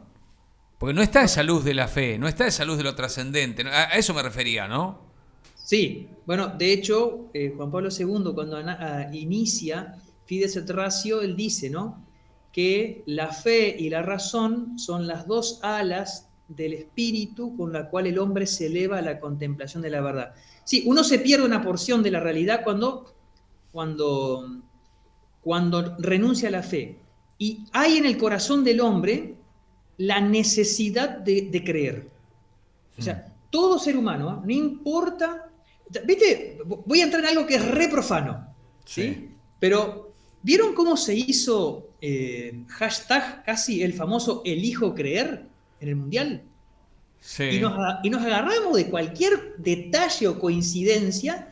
Entonces, porque el ser humano, sí, o sea, es íncito a él el creer. Le creemos a un montón de cosas, le creemos al médico, le creemos a este, le creemos al otro, porque significa que somos limitados. Bueno, renunciar a la fe teologal, tal como vos decís, es renunciar a una luz impresionante. Y uno se pierde una porción importantísima de la vida. Por eso, finalmente, siempre uno está volviendo a lo trascendente. Quizás hoy no se va hacia las religiones tradicionales, pero hay un gran auge de las cosas orientales. La búsqueda. Es que sí, es que tal como dice el catecismo, el hombre ha sido creado para su creador, para lo trascendente. Está inscripto en su natura y no puede renunciar a ello. No puede no. Marcos. ¿Cómo le va, padre? Gracias por su tiempo, un placer escucharlo, la verdad que estamos sumamente atentos a lo que va diciendo. Y yo tengo una pregunta, más que una pregunta, es casi una afirmación. Necesitamos como personas tocar fondo para entender quién es Dios, ¿no? Para entender la providencia, para entender que siempre está atento, que siempre nos está mirando, que siempre nos está esperando, y cuando dicen que tiene una profunda misericordia infinita y un amor eterno con nosotros, y no lo entendemos. Es como si pusiera un cartel enorme en la General Paz, en cualquier autopista del país, pasamos 40 veces por abajo el cartel y no lo vemos. La pregunta es ¿por qué no lo queremos ver? ¿Y qué nos perdemos, no? Es tan difícil hacer una afirmación general de por qué no lo vemos. Hay veces que es la tristeza o es el sufrimiento mismo. Fíjate que hemos estado leyendo en este tiempo los relatos de las apariciones de Cristo resucitado, y es impresionante porque lo tienen al lado. Por ejemplo, María Magdalena, si eres tú, ¿dónde te lo llevaste? ¿Cree que es el jardinero? Dime dónde está que yo lo voy a buscar. Entonces, ¿pero por qué le pasa que no lo ve? La tristeza a veces empaña las lágrimas empañan los ojos, no solamente del cuerpo, sino también del corazón. Y le pasa a los discípulos de Maús, estaban enojados, tristes y se iban. Entonces, a veces las heridas de la vida, los dolores de la vida, los sufrimientos, hacen que no lo veamos, no lo pesquemos. Hay veces que es determinante a veces lo que nos han dicho otros, hemos recibido mensajes en contrario, en contra de la fe, en contra del Señor, y otros hemos sido beneficiarios de gente que nos habló siempre bien del Señor. Entonces... y además también situaciones, ¿no?, comunes, particulares, el trabajo de la Virgen, ¿no?, una estampita, algo, ¿no?, que aparece y Dios se vale de eso para tocar el corazón, ¿no? Como es omnipotente, lo hace de la manera que quiere, ¿verdad? Dios se hace encontradizo, pero quiere ser invitado. Y en el relato de los discípulos de Maús se hace patente.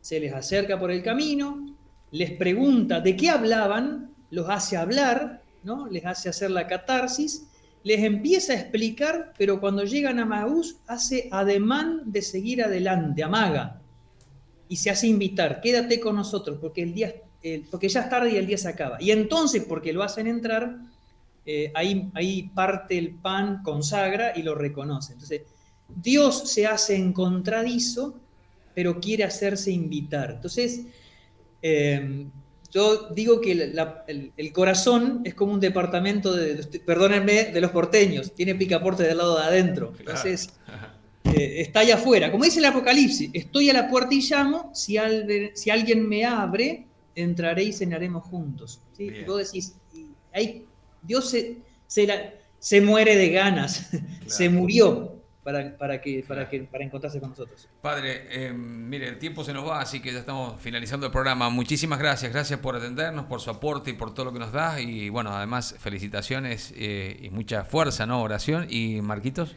Y padre, bueno, más allá de agradecerle que haya un sacerdote como usted con esa alegría transmitiendo, le pedimos por favor que siempre cerramos estas notas con una bendición, si puede ser. El Señor esté con ustedes. Con tu espíritu. La bendición de Dios Todopoderoso, que es Padre, que es Hijo, que es Espíritu Santo, descienda sobre ustedes y permanezca siempre. Amén. Gracias, Padre. Muchísimas gracias. Un placer, Padre. Adiós, adiós. Bueno, el Padre Ariel Folonier, de Paraná, Entre Ríos, de la parroquia de San Agustín. Y cuántas cosas quedaron en el camino, ¿no? Porque cuando hablamos de Dios o nuestra fe, fíjate la Eucaristía, ¿no? La fuerza que te da para la lucha de todos los días, no es para una cosa extraña a tu vida, ¿no? Hay que mirar Paraná, ¿eh? Atención con Paraná. Otro lugar grande de este país. Bueno, qué incógnita, Marquitos. Bueno, chicos, nos vamos. Gracias por todo. ¿Alguien quiere decir algo más? ¿No? Chau, Carlos. Chau, Marisa. Chau. Miriam, el Mencho está ausente con aviso, ¿no? Ahí está don Guillermo Yacreco también. Está Felipe y Dani. Todo el equipo. Nos vamos. Gracias. Hasta el próximo jueves y feliz 1 de mayo, ¿no? Día de San José Obrero. Así que bueno. Chao, Dani, gracias.